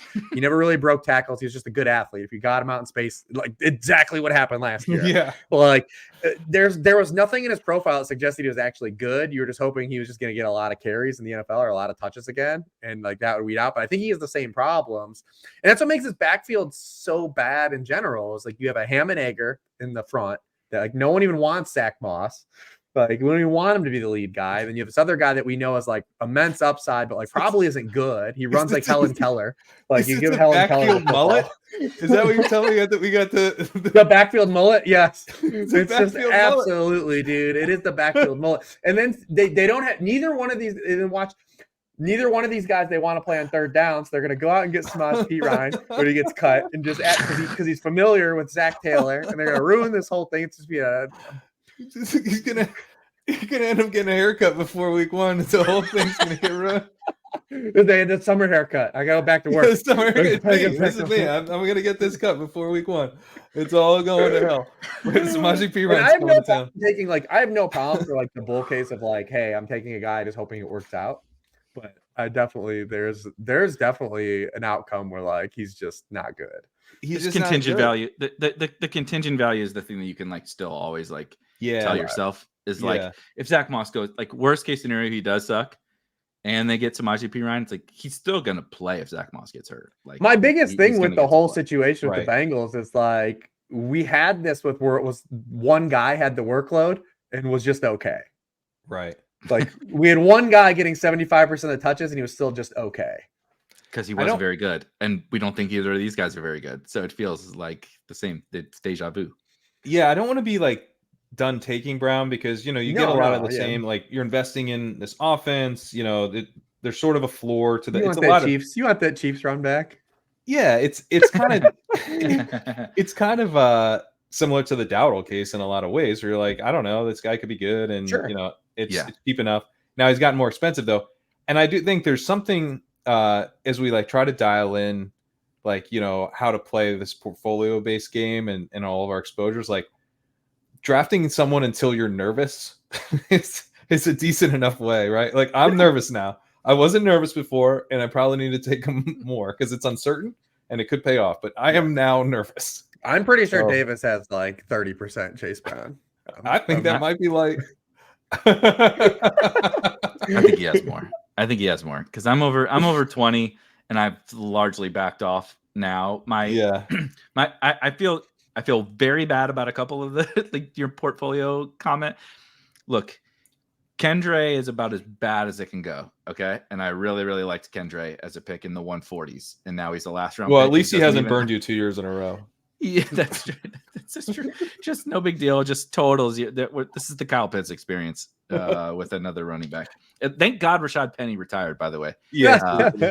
My two highest. Mercy on us. My favorite story to tell people who like are curious about best ball or whatever. It's on my three, and I take pretty heavy player stands. And last year I took really, really heavy player stands, specifically at running back. And I said my 3 highest owned running backs. J.K. Dobbins, I had like 45% J.K. Dobbins on underdog, right? Obviously, we saw how that goes. Snaps the Achilles in the first half of week 1. Still, he was a good pick. Number 2, Rashod Penny. Not retired. A good pick, as it turns out. Literally just retired from the NFL. Number 3, joined Rashod Penny on the retirement line, Damian Harris. Those are my 3. I drafted 3 guys who were the epitome of stone cold zeros, and in a moment in time, I was 5th in BBM and I finished 12th overall and, had a really, really, really, really good year. That's the chaos of this stupid game that we play. That if you just so happen to get the right little, you shake all these guys up in a blender, if you're kind of processed structurally and like how you think about the players, I think that's why I love this conversation. It's like how you're thinking about the players is right. Like, I don't love AD Mitchell. I'm not going to be like overweight, but I'm not going to have 0 of that guy. And I'm going to put him on the right. I'm going to put him on the right teams. And I'm going to shake all this shit up in a blender. And if AR and AD Mitchell's the right thing, I'm definitely not going to have 0. So I'm going to be live. And I'm definitely structuring my teams well. And so it's just funny that Chase Brown, whatever, if he busts, it is what it is. But I also loved your comment about the until you're uncomfortable. I think that's like sneaky good advice, to be honest. Like draft the guy till you're like, I really am starting to feel nervous about until you're asking yourself, am I sure? Like you're like, am I sure about this? I actually think that's like legit good advice. It'd be especially where it's an uncertain situation with upside. Like if once you start to get a little nervous, you're like, okay, time to at the very least, it's time to like reevaluate the bet. Go, look at their efficiency again. Yeah, right.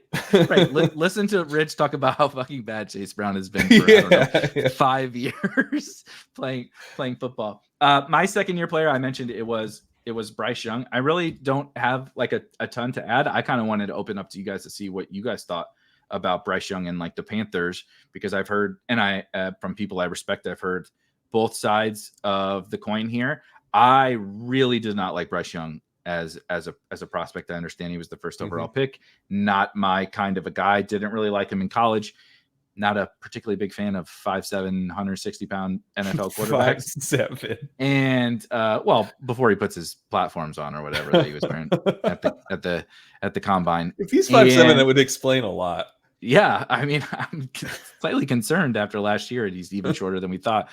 But like we talked about Legette, like Deontay Johnson is fine, right? But like they didn't like make that he does major a thing. of Deontay Johnson does a thing, which is helpful to Bryce. Yeah, but I just don't know that Dave Canales and Deontay Johnson and Xavier Legette and 2 months of Jonathan Brooks.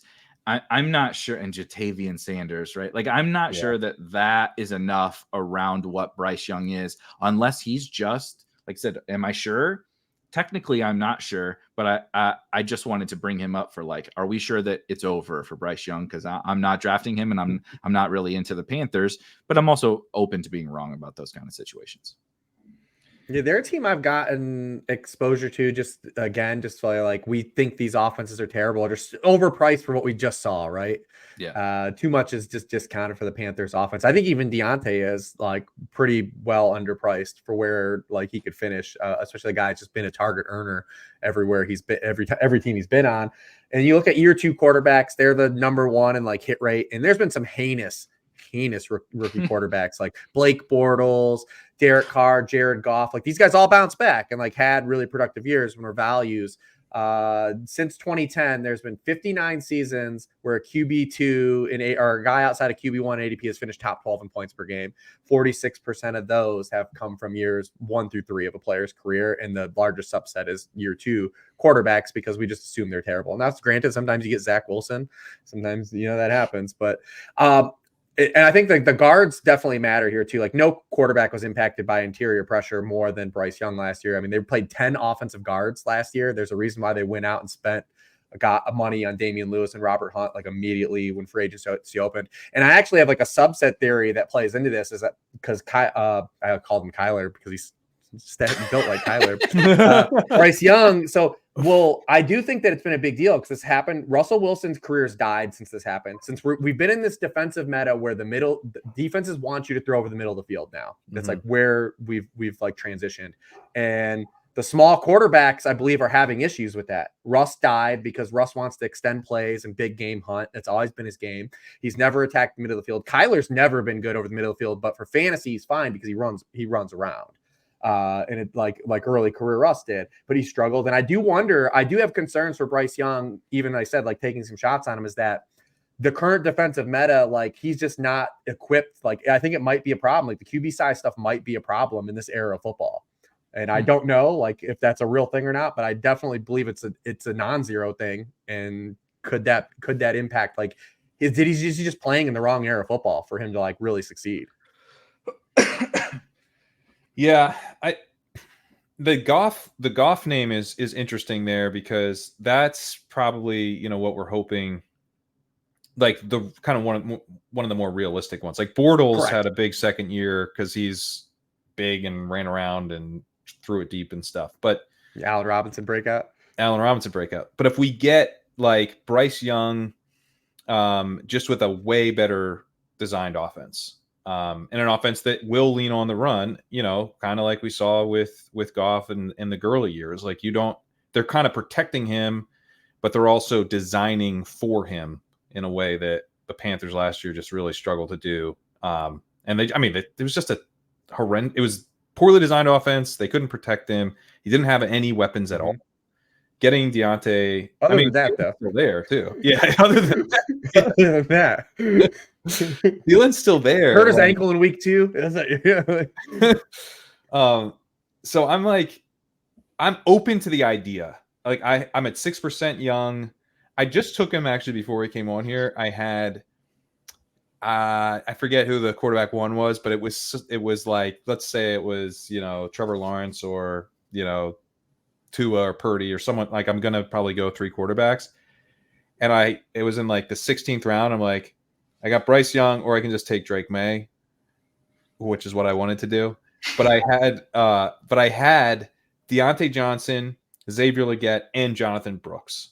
I'm like, all right, man. Like you, I don't know why, but you built this team over the course of 2 weeks to be a Bryce Young team. Just see it through. Like, you have to just do this now.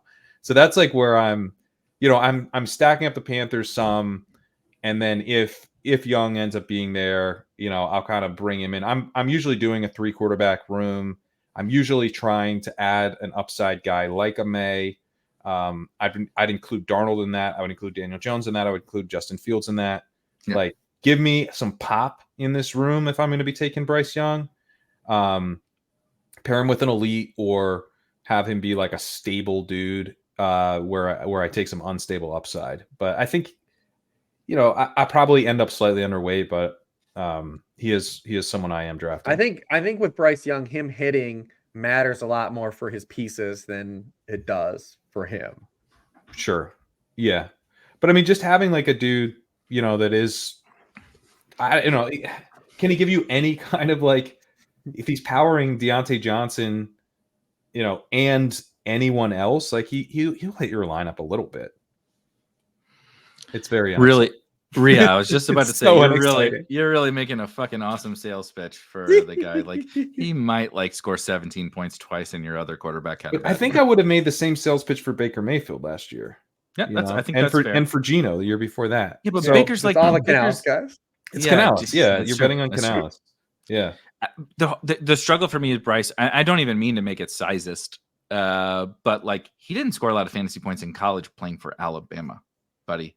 Like, you know how hard that is to do? And he did have one of the lesser kind of surrounding casts, right? Like John Mechie got drafted in the 2nd round because he was surrounded by all the worst skill players at Alabama during that time. But like, I don't know, man. Like, when you're like throwing for 300 yards and 2 touchdowns when Alabama scores 60 points in games, and you don't run at all, and you're little, I don't know. It's so hard for me to see it. Like, every single thing we've listed here, and like, there's been the counterpoint to like, are we sure about this? I'm like, that makes a lot of sense. And like, Bryce is the one where like, even when I squint to see it, and not just because he's small, but like, even when I squint to see it, like, it's really, really hard to see this like awesome fantasy, season from Bryce Young. Like you said, maybe it's like he's a little more useful than I thought he was, but yeah, like, that is how valuable is that to me? Like, why is that worth the risk? Why is that worth the downside? It's because there isn't that much catastrophic risk. There's risk that he basically, he's not getting benched. He's not getting benched. He's playing all the games. The offense should improve, and then it's like, does it improve to the level where he actually hits your lineup at any kind of reasonable rate? But that is like technically catastrophic. Yeah, it is. It is sneaky catastrophic. You're right. Yeah. Benching is worse. Benching is the world ended. But like, this is you're in a coma, right? He's not dead, but he's in a coma. But you could ride Daniel out Jones has, the world's over. A 3-game Jalin Hurts injury or something. Like, you will have a quarterback. Like that's fair. Right. Like, you're technically live. How important is it for you to be technically live at the end of the season? And I would rather just, yeah.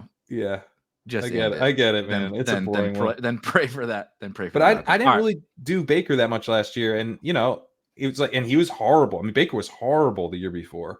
Yeah. On the Panthers, like, so I think, he got cut by 2 teams. Yeah. So I guess, to the theme of the show, I am not sure that the number 1 pick with Dave Canales can't be who's going to start all the games and has better weapons and better protection can't hit my lineup sometimes. Yep. And I think that's totally fair. Just the only other thing about Baker was like, it was a lot of, this is very descriptive, not necessarily predictive. We had so many other guys that you would have rather had than Baker Mayfield. Like, even though he outperformed at such a level, it was like, nobody gave a shit. Course. You know what I mean? When Stroud happens, when even like I would rather I know Baker was playing in the playoffs, but Howell outperformed Baker all year.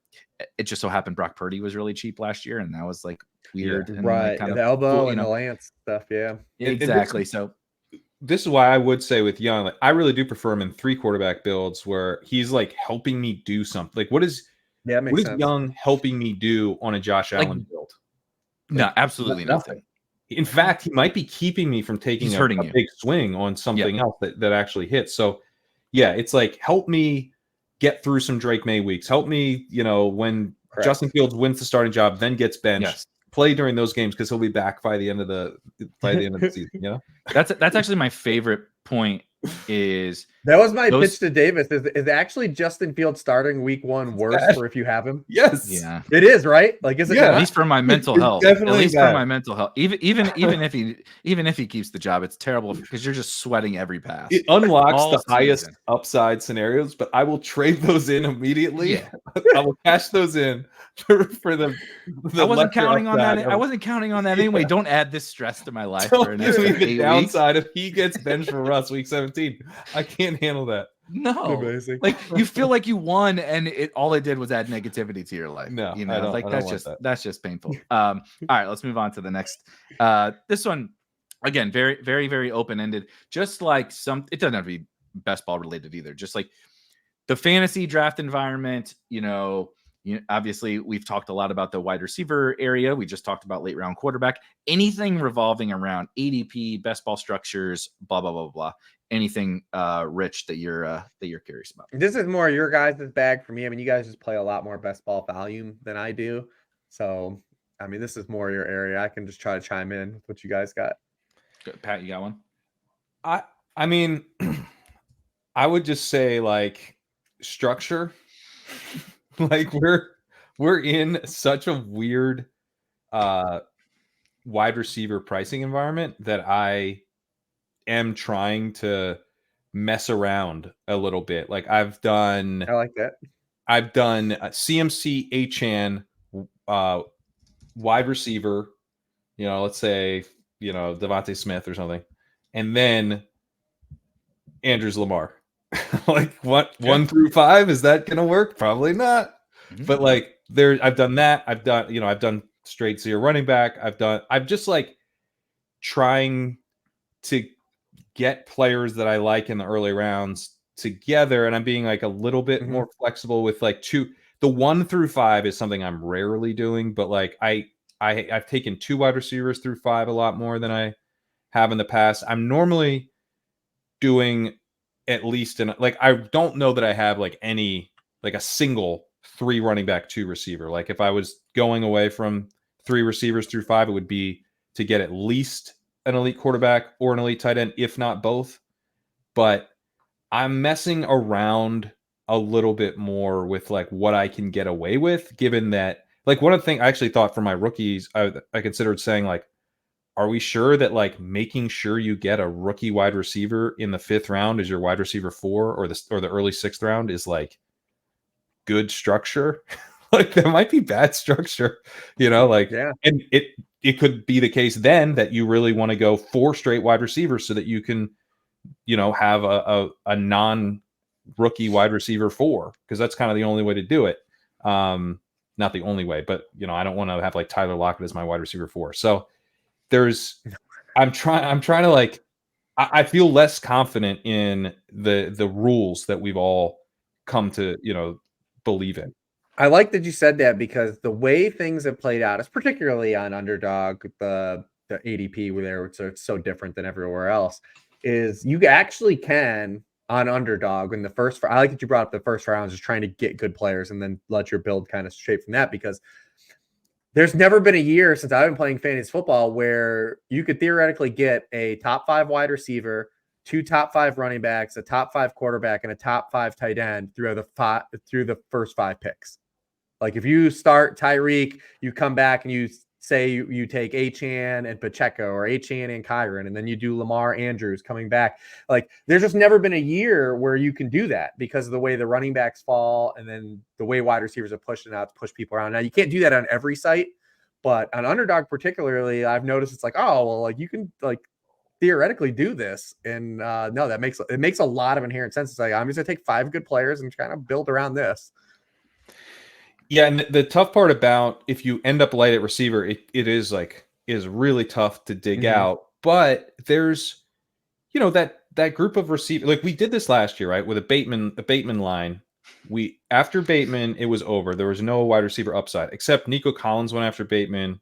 You can get you could find production. Both Texans.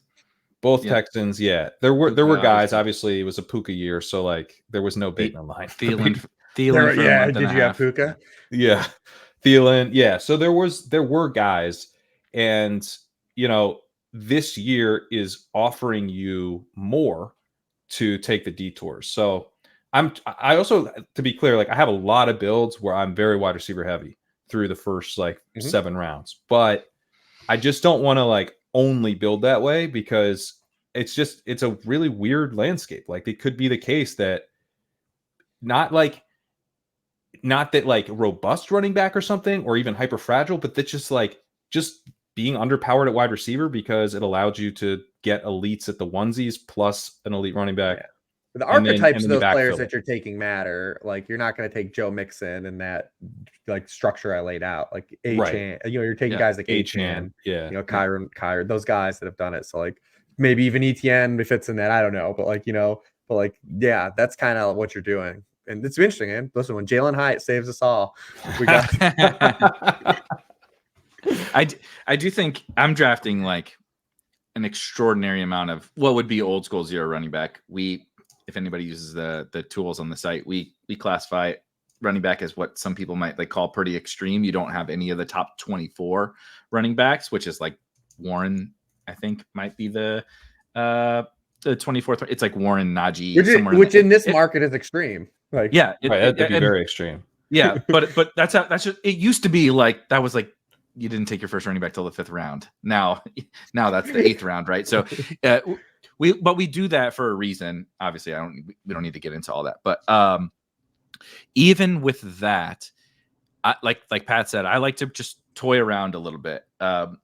One thing I did for a week straight when I got the 101 was I would mix through who I was taking at the 101. And then at that time, you could get Kyron and Achan both at the 2-3 turn. And I was like, let's just see how this goes. Because I was drafting exclusively zero running back. Maybe I would dip in for one of those guys in the 3rd round, maybe. And I'm like, let's just play around with it. And I hated it just about every single time. But there's no way to know unless I tried it. And I do think you can play around with so much of the structural stuff. That's why I like the structure rules thing is everybody makes got to have 4 wide receivers through 7. Got to do this. Got to draft. If your first quarterback isn't done by Jordan Love, you got to draft 3. And it's who fucking says?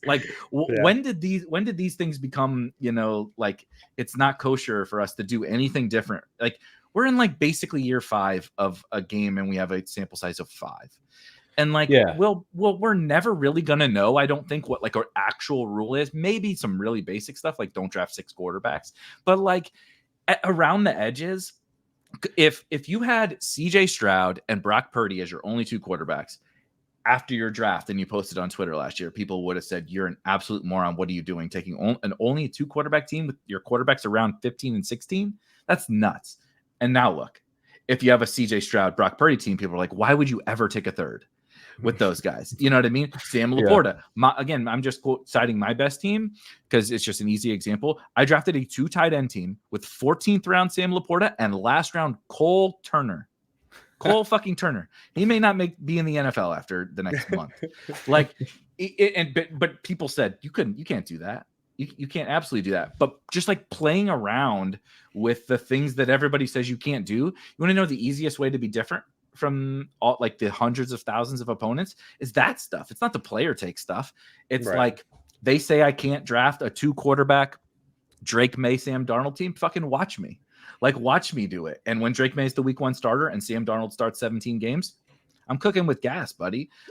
I'm not trying to do that on a bunch of teams, but I'm why can't I draft one team that plays to this really, really unique scenario? Dude, I'm drafting more than 1,000 teams this year, easily. Yeah. So why can't I draft one team for this? I get it. Daniel Jones, Justin Fields. probably not good, right? Probably going to lose. Guess what is usually going to happen? Only 2 out of 12 teams advance. Yeah. And some of these tournaments don't pay out till week 17 now. Underdogs taking it even crazier. Why can't I build like something like really kind of off the wall just because it's like not accepted by the whole community? I think you want to draft loose too, So if you're like in, a $5 tournament, $3 tournament, and you're not willing to like try something out, to me, like that's the purpose of, drafting in volume and drafting in some of the smaller stuff is like, let's mess around a little bit. Let's see how this feels. Let's see what this looks like if I try this. To me, I'm like very hands-on learner that way, where I'm like, I want to give this a shot. And if I throw away a Pomeranian or whatever, throw away a puppy, it'll be okay. It's not like I'm not going to just like experiment in the, like, let me try with a third of my portfolio doing this thing. That's not generally how I'm doing it, but I'm like, hey, this kind of fell in my lap. I got Lamar Andrews sitting here I'm at the turn. I know for a fact I'll get both. If I just take one, I'll take the other. Like, I got him. I only have one wide receiver though. What should I do? I'm just going to do it. I'm just going to do it and see if I can make it work. And then maybe I decide I can't make it work.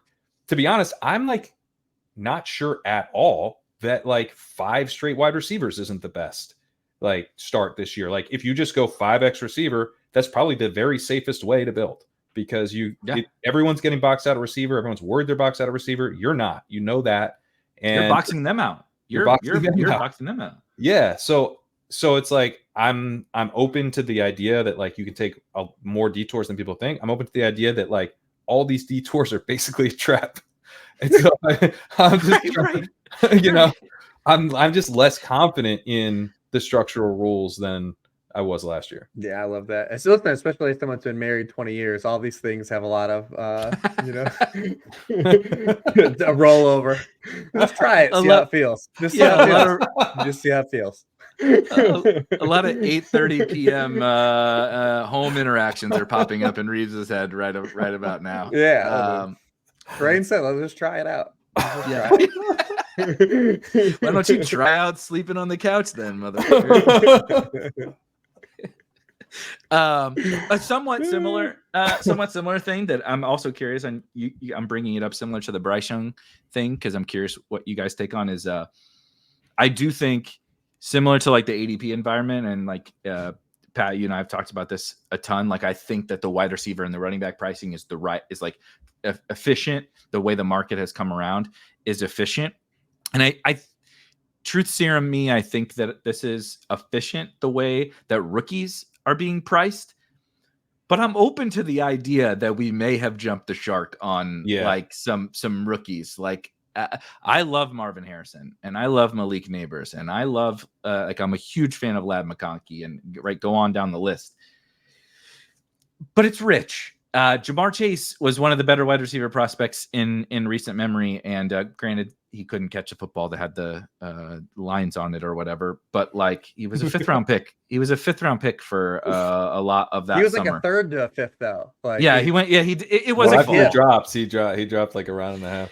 But you guys, you know what I mean? Like over the course of the last 5 years, the evolution of where rookies are going, in particular, rookie wide receivers are going in best ball is like, even still kind of mind-blowing to me, and I'm just like ho-hum. I remember Amari's rookie year, like he was the highest drafted like rookie in ADP, but he was like wide receiver 19 or 20, and like now we're like it's DB's rookie year. I think he went in the early 7th, and I remember being like, "Whoa, that's pretty high." Yeah, he's the 101. CD's the 102/101. His rookie year, he went like where. What? Who goes there now? Like Deontay doesn't. Lad goes there now. A 2nd round pick. Keon and Lad go there now. 2nd round picks, and then even the next year, CD he had a fine rookie season, right? And he still only went at the 2-3 turn, right, on the Cowboys. And it's like, Marv hasn't played a snap, and Rich just said Kyler can't throw over the middle or see over the line, and Marv is going 13th overall, 12th, 13th overall. But it's a marriage of both, though, because he's going like wide receiver 10, wide receiver 11. It's just wide receiver 10, wide receiver 11 is now going pick 14 instead of, you know. He basically has a third-round ADP by like normal running back pricing standard. Listen, ETN, if you want to sign up for a Yahoo league right now, he's going in the third round. There is nothing more triggering than all the sites coming out with their like favorite picks in home league content. And everybody's like, 5th round Malik Nabers is the best pick. I'm like, fucking 5th round. Like, I'm taking him in the 2nd. What are you talking about? But I'm just curious, you guys. I actually think, to your point, like the super elite rookie prospects are actually kind of priced fine. We can quibble about should Marv be 13th or 17th or whatever. That's fine. I think Malik Nabers is a totally fine price.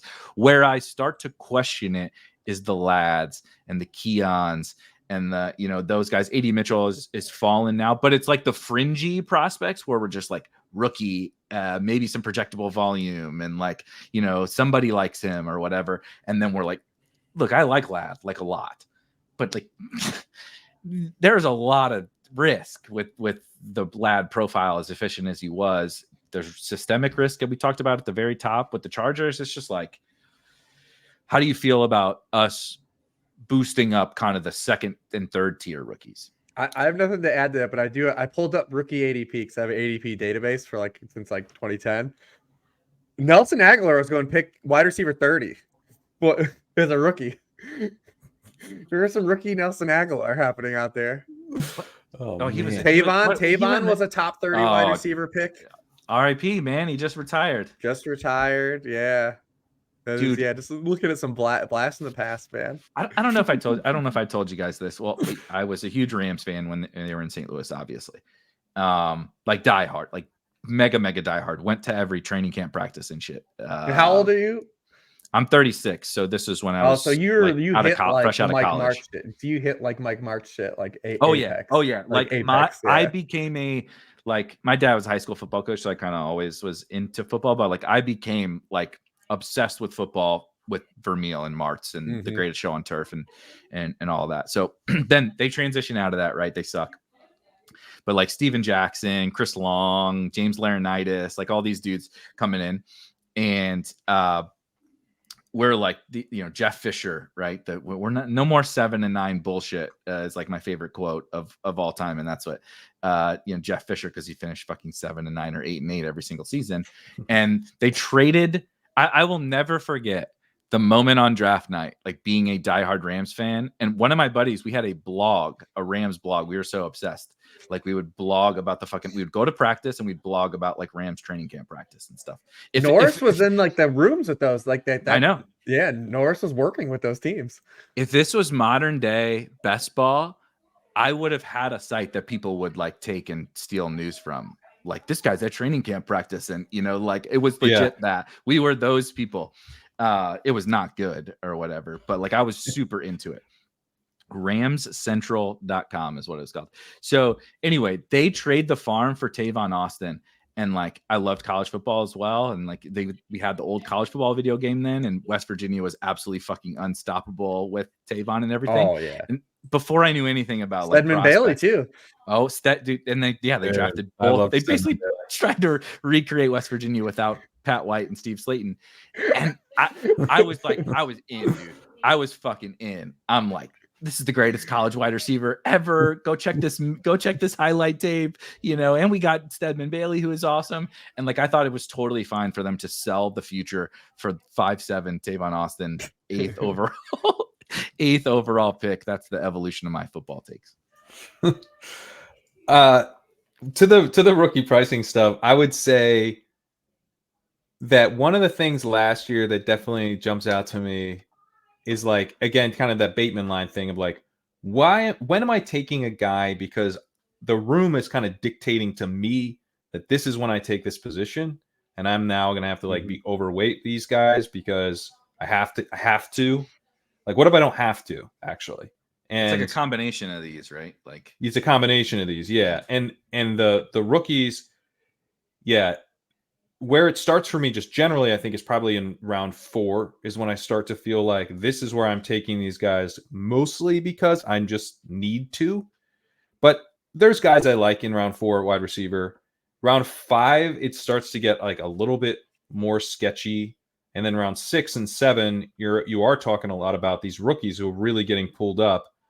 And that is, I think, a dangerous place to be in, where you're like, I don't necessarily love this bet at this price, but if I don't do this, then I don't know what else to do, So, and sometimes I am just skipping that tier and grabbing a running back and then going three wide receivers through like 8 or 9 rounds.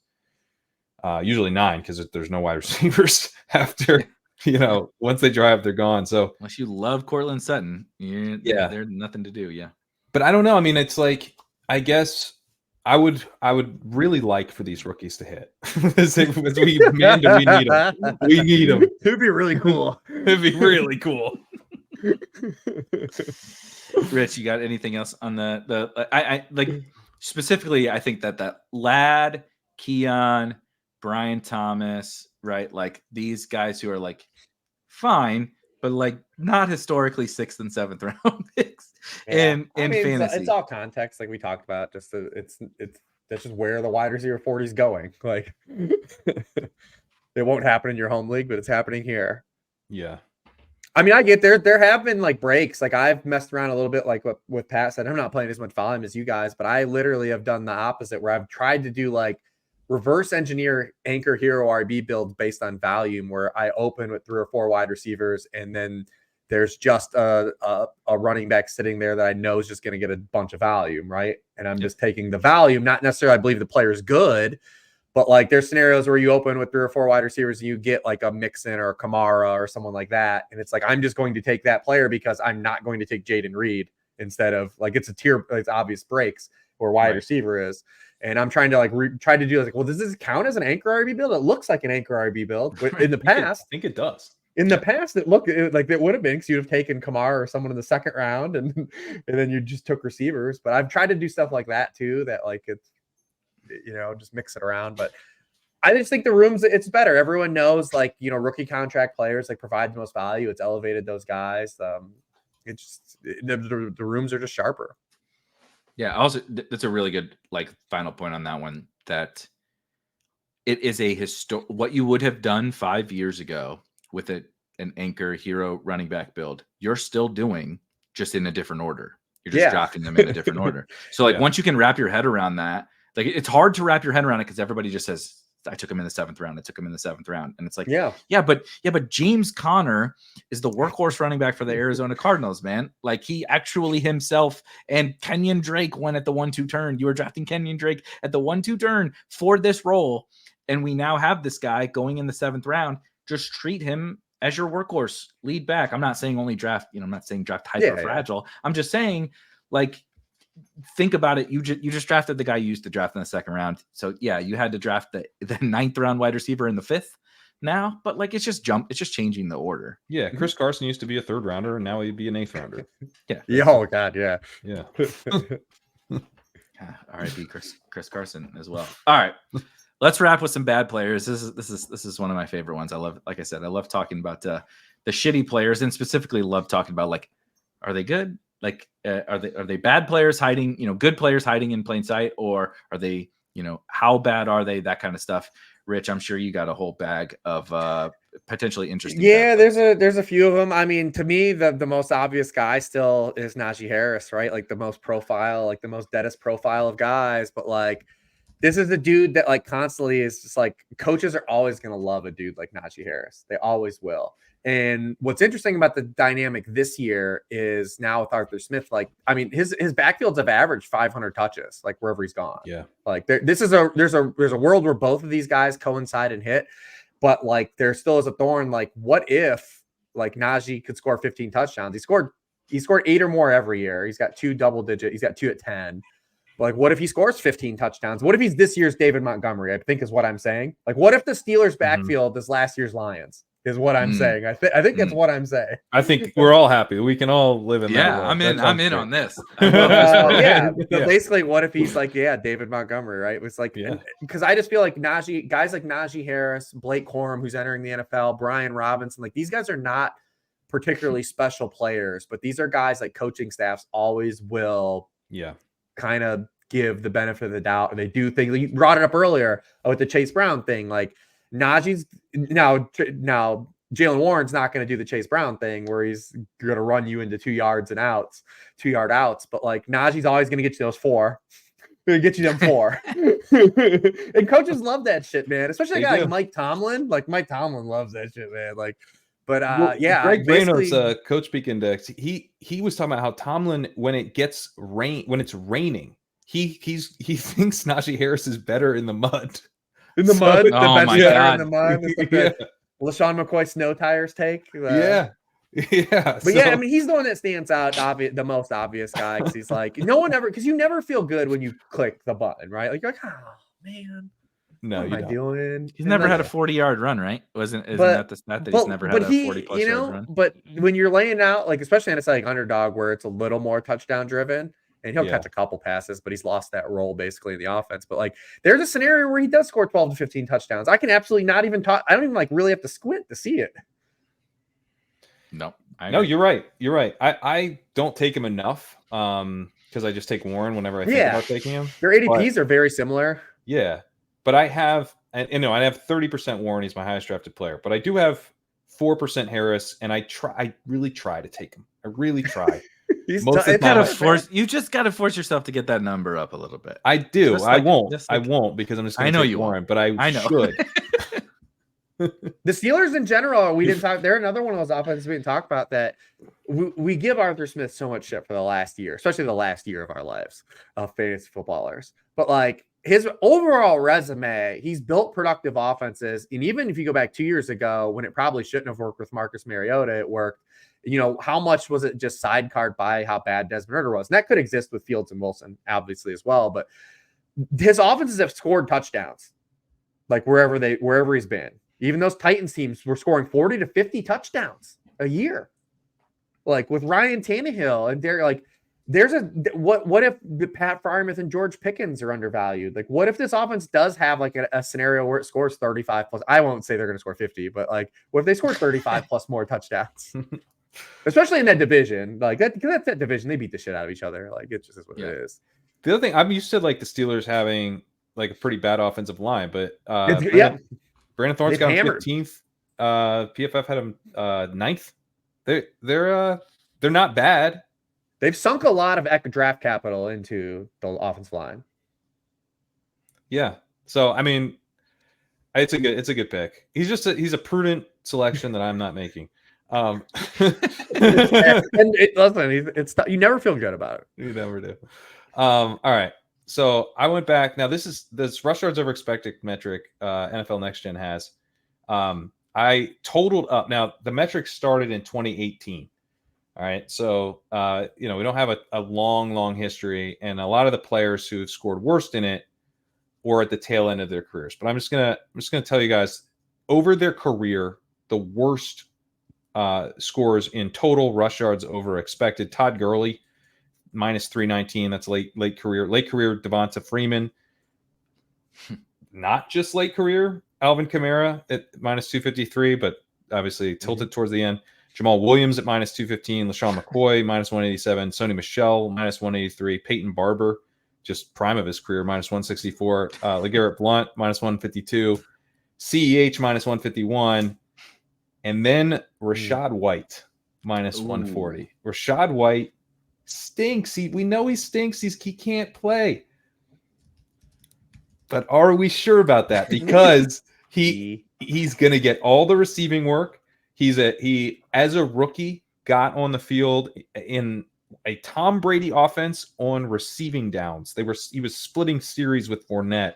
He wasn't just coming in certain package roles. Like he was allowed to pass protect for Tom Brady. He's actually a bigger back. He's like 217 or something. He's got like a pretty big frame for a receiving back. Not an undersized guy.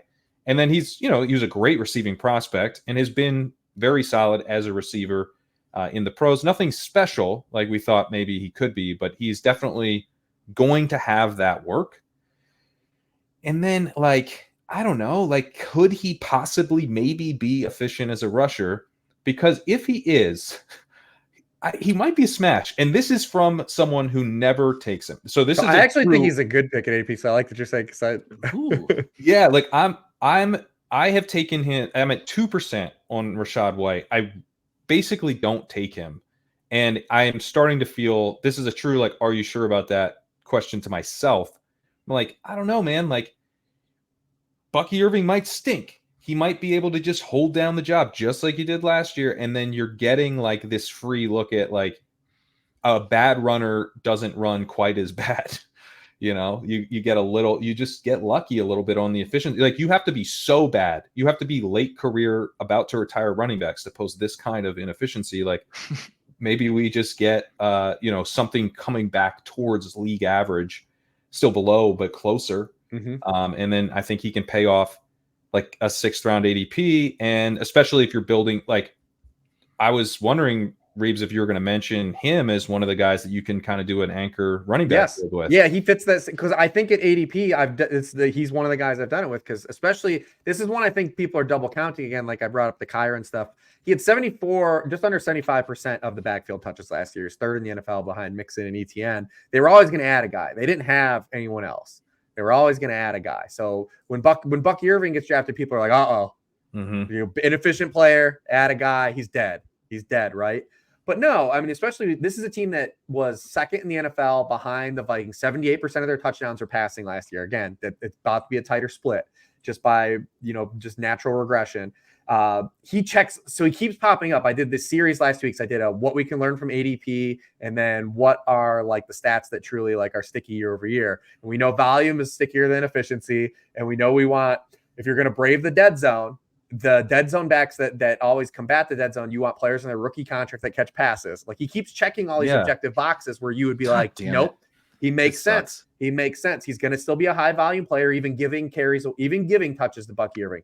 But Bucky Irving's never going to be a threat at the goal line because he's 192 pounds, and coaches do this shit all the time. They're never give 190. The other guy's Chase Edmonds. The other guy's Chase Edmonds, and so the 220-pound guy is always going to get the goal line touches, even if he's conceding some work to Bucky Irving.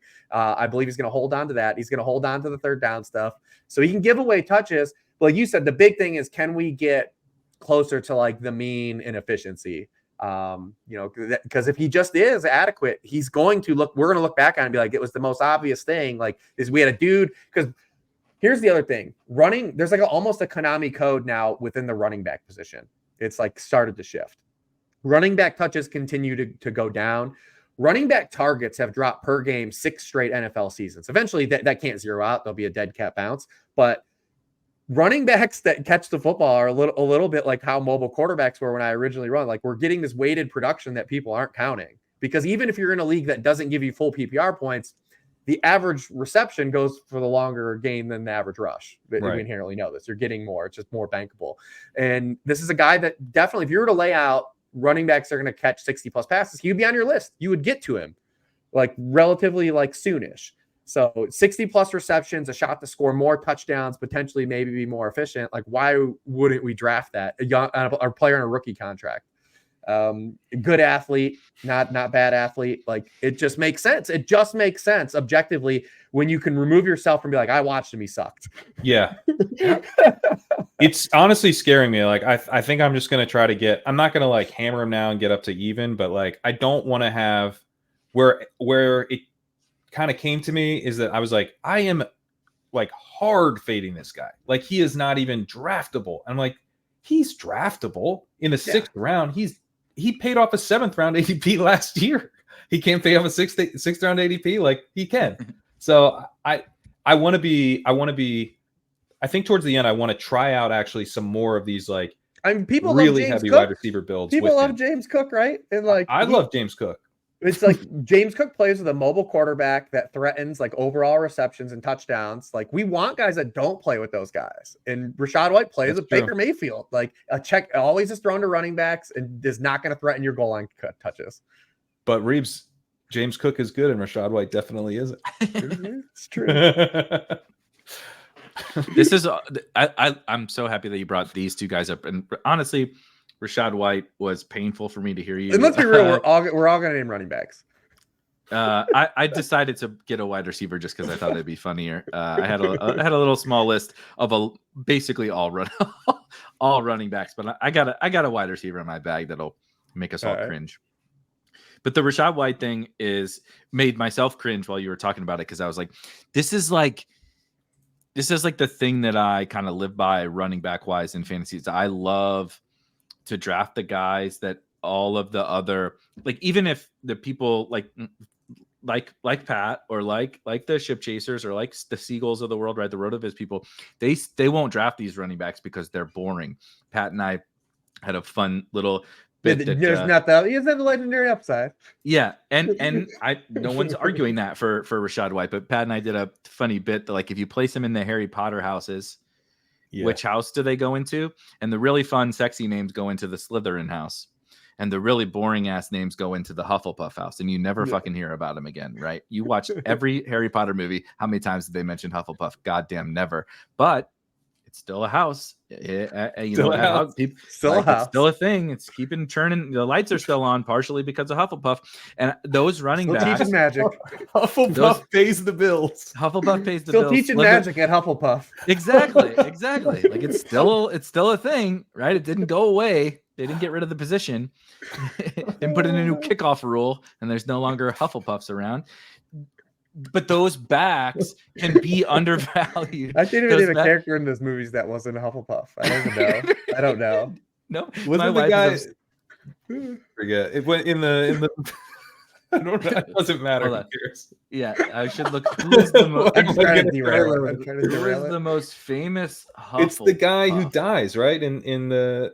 That's Robert Pattinson. It's Robert Pattinson. Yeah, he's Hufflepuff, isn't he? Oh, yeah, he is, isn't he? Yeah, he is. Batman. Yeah, I can't remember his actual name. Cedric something? Cedric. Yeah, I forget. Yeah. Cedric Diggory. Yeah. There we go. Hufflepuff. All right. Yeah. So not hitting our name. Spoilers for Harry Potter and the third hour of this pod. Sorry, guys. Have you haven't watched Cedric Diggory does die. Yeah. They are bringing it back as an HBO show. I know. No. I know. Okay. My wife is obsessed with Harry Potter, so that's why the stupid Harry Potter references have come about. But the point is, right, that the boring guys who the coaches like, nice and on the rails.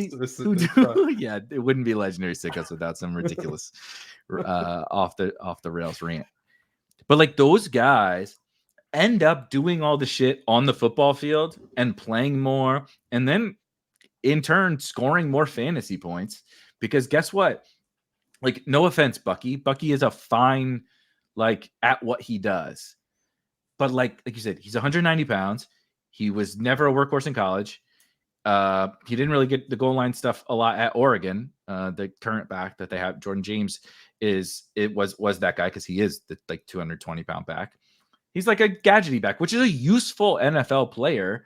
But like when we're trying to map out how do I score the most, how do I somehow get this guy that scores like an exorbitant amount of fantasy points, maybe even a lot better than they are as an actual football player? It's that archetype, right? It's the bullshit Zeke. Like Zeke has sucked for the longest time ever, but he's a scam in fantasy because he's out there for the goal line work. He's out there for the passing down work. He happens to be in a situation where the quarterback's checking down, right? And it's like, they're like, what else are we going to do? You know, Kevin Harris, no, thank you. I'm not interested in doing that thing.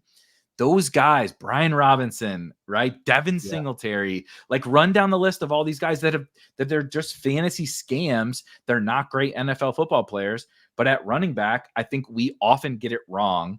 And when you were talking about Rachaad White, I was just like, fuck, like this is my thing. Like I'm supposed to be the guy that's like, no, every zero running back bro hates Rachaad White and I'm drafting him. And I haven't been. And I think you honestly just totally nailed it. So I'd like Pat said, I'm not going to get to maybe where I even would want to be, but I think I won't get to where I want to be, but he had 6 games with over 18 half-point PPR points, 3 with over 20. Like those are, you're going to use those. You're going to use those. Yeah, you're going to use those. Yeah. And the like it's crazy to say he's kind of a small miss, big win player. I'm not sure small miss, medium win maybe is more like it. Doesn't really have big wins. But on those builds, like you said, where you start 3 to 4 wide receivers and you can just add him. Yeah. That he matters on those rosters. 100%. You can use him as your anchor running back, and we know he sucks. Like, if he is as bad as he was last year, it's still like helping you. Like, that's what we want, right? Unless he loses the job. We know he sucks that I'm just never going to bet on. Like, we know he sucked. Like, Alexander Madison, I was like completely out on last year. Was on Fareed's winning team, by the way. But I was completely out on Alexander Madison. I think he was a bad pick. We knew he sucked, but we also knew that him sucking was going to make it harder for him to get used all the time, right? Like, he's going to consolidate all the snaps. Well, that's going to be tough because he sucks. And he's not a great receiver. Like, he doesn't have some locked-in receiving role. He's like whatever as a receiver. With White, it's actually very likely that he has the full workload. He is a good receiver, which is one of the reasons it's likely he keeps the workload. So now it just comes down to like a much more narrow bet of like, he sucks at running the ball in a backfield without really maybe another option. So that's where I think we're maybe now that I do think like, man, he might just be expensive Devin Singletary, and that is really going to hurt in this environment. Draft them both on the same team and you'll find out. Yeah, no, it exists. But I'll tell you what, I would be totally blown away if that, like, in the same offensive environment, like Bucky Irving just like has like a Jalen Warren type of versus like the splits are that jarring. I would be blown away. Yeah, no, it makes sense. Like, I've almost been like, it's like kind of like I say like I'll bet on chaos and stuff, but I don't even know like. You need a lot of chaos. Like, what is the chaos? Like, what is the specific thing that keeps White from? Because if injury. I'm going to have injury, injury, that's it. But that's not enough to be at 2%. Like, everybody has that. Yeah, everyone has that. Yeah. So I just got to get more of them. No, I like it. Yeah, because I genuinely thought at his ADP, like I said, he just keeps standing out. It's like you gotta just reluctantly take it. Yeah, and we're talking about like the Ken Walker rise is feeling uncomfortable, and like I certainly don't feel comfortable with Alvin. Yeah, Kamara, I think he's an outright better pick than Ken Walker. Like I mean, without just based on face value, I think he's a better pick. He's certainly a better pick. He's certainly a less fragile pick to like hold up to this. I mean, Zach Charbonnet could just take the shit from him.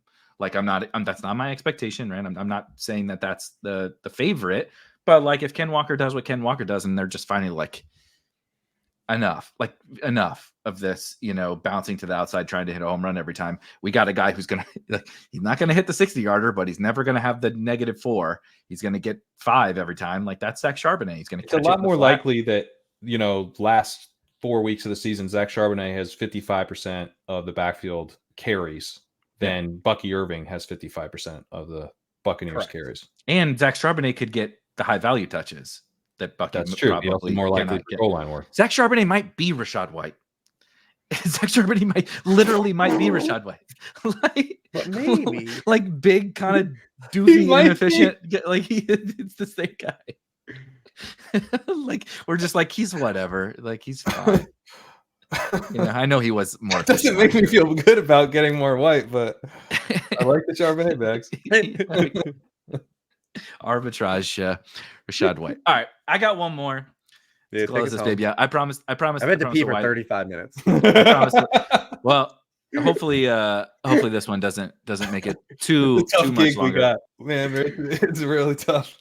But I have to mention a wide receiver who I think we have all decided is bad. And last year, Pat mentioned he happened to be the cutoff of the wide receivers who we thought were good. Rashod Bateman is getting the most endless. He's getting the Calvin Ridley. He's the 2024 Calvin Ridley camp hype treatment. He's second round pick by the end of summer. From the Baltimore Ravens. But we haven't budged on Devontae Parker. Yeah, we haven't budged on the Rashod. We've drawn the like last year. Everybody said, okay, Calvin Ridley goes from the 4th round to the 2-3 turn from all the buzz. We said, no, we did the Bateman thing last year, right? Yeah, and what has really changed other than we have another year of Rashod Bateman being bad, of course, which is notable, but nothing about his situation has really changed. And we're just like, nah, fuck this. We're done. Like, I'm done. Yeah, I think the biggest thing is that Zay Flowers proved he could play. Yeah. That's which is because this team's just not going to have the raw pass attempts. And granted, we did see there's going to be some recoil here. The Baltimore Ravens last year ran only 85 plays trailing in the second half last year. Well, the fewest for any team since 2015, like the seventh of the last 85 decade. total.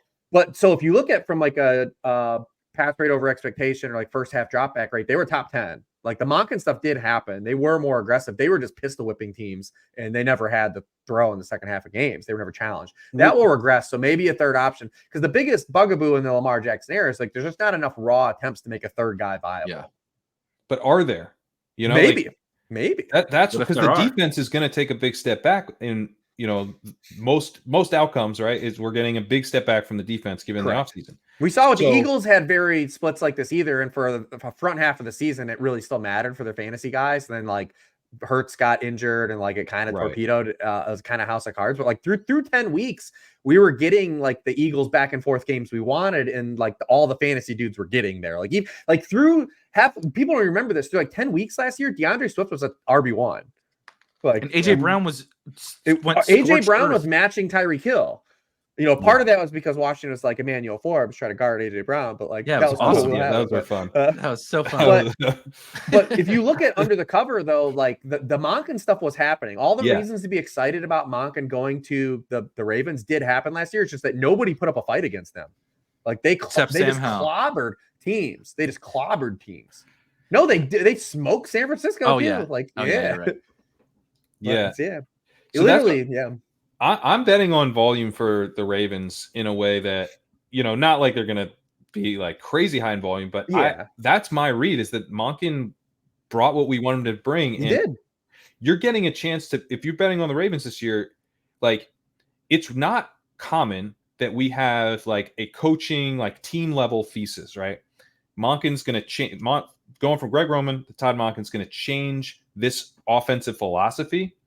And I'm then willing to bet on this offense at elevated prices. That's the Falcons this year. That's the Falcons. And that's what we did last year a bit with the Ravens. Then we get information that strengthens that thesis, that makes it more likely that Monken will bring volume to this offense, but it's hidden by the defense preventing them or just making it unnecessary for them to really put their foot on the gas. And so we feel even more confident now, right, that Monken is actually going to add this potential, and the prices have fallen. Like I just think the Ravens, as we look back, like they could be one of the key ways to play best ball drafts this year. But my to put a bow on it, as we usually say about 45 minutes before we wrap up around here, I promise we won't, Rich. But is Rashod Bateman a way to play it? Are you? Yeah, sure. Because you have multiple outs. One, it could just be just like we laid out. You get that. You just give the game script flip, and that pass rate over expectation shows more in the raw passing attempts. You have the any injury basically, right? Yeah. I mean, how cute are you guys now taking this to like Isaiah Likely though, or like anything else? I like it. I'm drafting Likely. Mm-hmm. Yeah, because I wrote about this because people have talked about the Lamar rushing last year was down, but in the first half of games last year, he had a league high 42 scrambles. They were 9th in the NFL in dropback rate in the first half of games. He only had 26. The next closest quarterback had 26. He only had 26 in the second half because this is making it move over here. Yeah, man. They had the second lowest. They had the lowest rated dropback rate in the second half last year because again they trailed for 85 total plays, and that's 37 of those plays came in week 18 when Lamar didn't play, when they rested him. Hang on. Unbelievable. They were trailing for 40 plays while Lamar Jackson was playing football. So they only trailed in the second half in totality in 3 games Lamar Jackson played last year. Unbelievable. Like there was only 3 different times.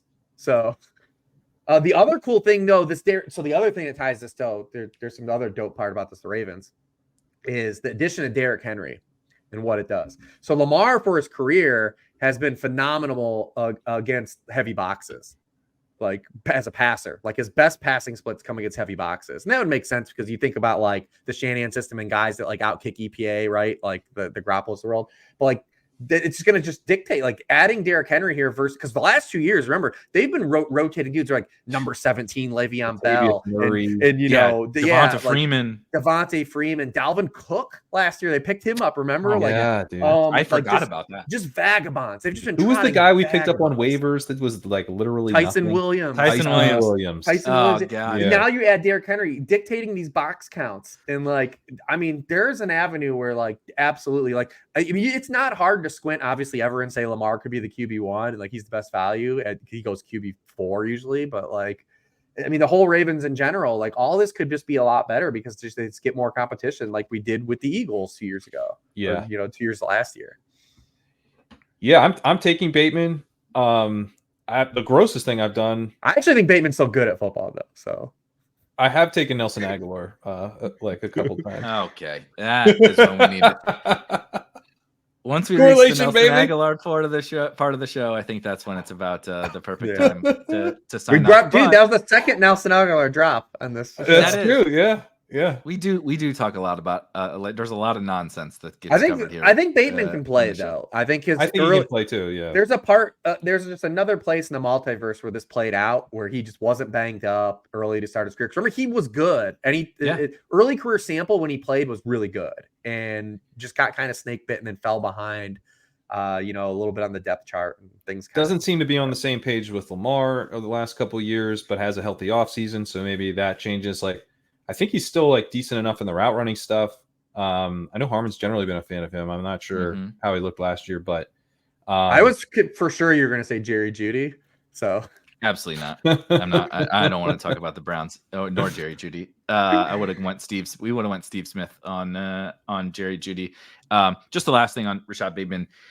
I know we don't want to like listen to like the hype machine stuff, right? That's how we fall into the Calvin Ridley trap. We don't want to listen to what the beat writers are like watching on the field and getting their scouting analysis, because they're not scouts, right? They're beat writers. But it has felt so it like the JMO things feels a little bit like that to me. Like it's like they're going so fucking far out of their way to like hype. It's like it's one thing to be like he's gotten a lot better. Right. It's like that happens all the time, right? Jordan Whittington is getting like, oh, he's better than we thought he was. It's like, I'm drafting some of him too. Yeah, sure. Of course you are. Sure. Like, fine, whatever. Jordan Whittington, he's better than you thought he was. Yeah. Day 3 rookie on the Rams could never work, Eric, huh? Yeah, exactly. With a fucking 1.2 yards per route run for 5 years at Texas. But like, right there, it's like Sean McVay being nice about Jordan Whittington. And maybe he is better than Sean McVay thought. But that's different from every fucking day. They're like, it is. Rashod Bateman is the man. They're like he is the man. And so I'm not trying to let that weigh on me, but I wanted to bring him up to hear what you guys had to say. And now I'm just going to go draft Rachaad White and a shitload of Raven stacks once we get once we get off here. Rich, you got anything other than a restroom trip coming up? Yeah, definitely got pee. But no, listen, it's been great, man. It's just like this was great. I love this, and I love hanging out and just riffing on things like this. Kind of a lot of fun things to talk about. But we're in the 11th hour, man. If you haven't figured it out yet, I mean, go to sharpfootballanalysis.com, and I wrote a bunch of things this offseason. Pat, I'll just note. Harmon still is in on Rashod Bateman. He says plenty of reason to keep the candle lit. He's still good. He's still a good player. Yeah, still a good player. So, but Legendary Upside just had an article out today, as I mentioned, on Rico Dowdle. Did a 4-part series on the running backs going around 7 through 10 last week. Daniel Raz had a really good article out. We're doing a ton of content, obviously, as Rich mentioned. This is game time now. So check out legendaryupside.com. Check out the Sidekick dynamic best ball rankings tool. Hop in the Leg Up Discord if you're a Sidekick member. We got instructions on how to test out the DraftKings Sidekick, which we will explain exactly everything in there. But we've got that in kind of test mode over in the Discord. And if you are a Legendary Upside subscriber, you can get 40% off of the Spike Week tools. If you are using Pat and I did last week, actually, you can see it in practice. We did a DraftKings high stakes $555 draft with the Draft Hacker and the Sidekick together, and it really is pretty fucking awesome. We did draft Lamar on that team. By the way, no Bateman, but we did draft Lamar. And same thing as these guys. It's just like basically what I'm doing with my content is all the stuff down the home stretch. I'm like, here's all I'm finishing an article. I'm literally going to add Rachaad White to it to be like, I have 1% of this guy and I'm pretty fucking sure that was wrong. So we're going to like all the stuff that I'm actively doing in my drafts. You'll see it's in the almanac. There's a link to that in the description, and we will see you guys next week for another episode of Legendary Sickos.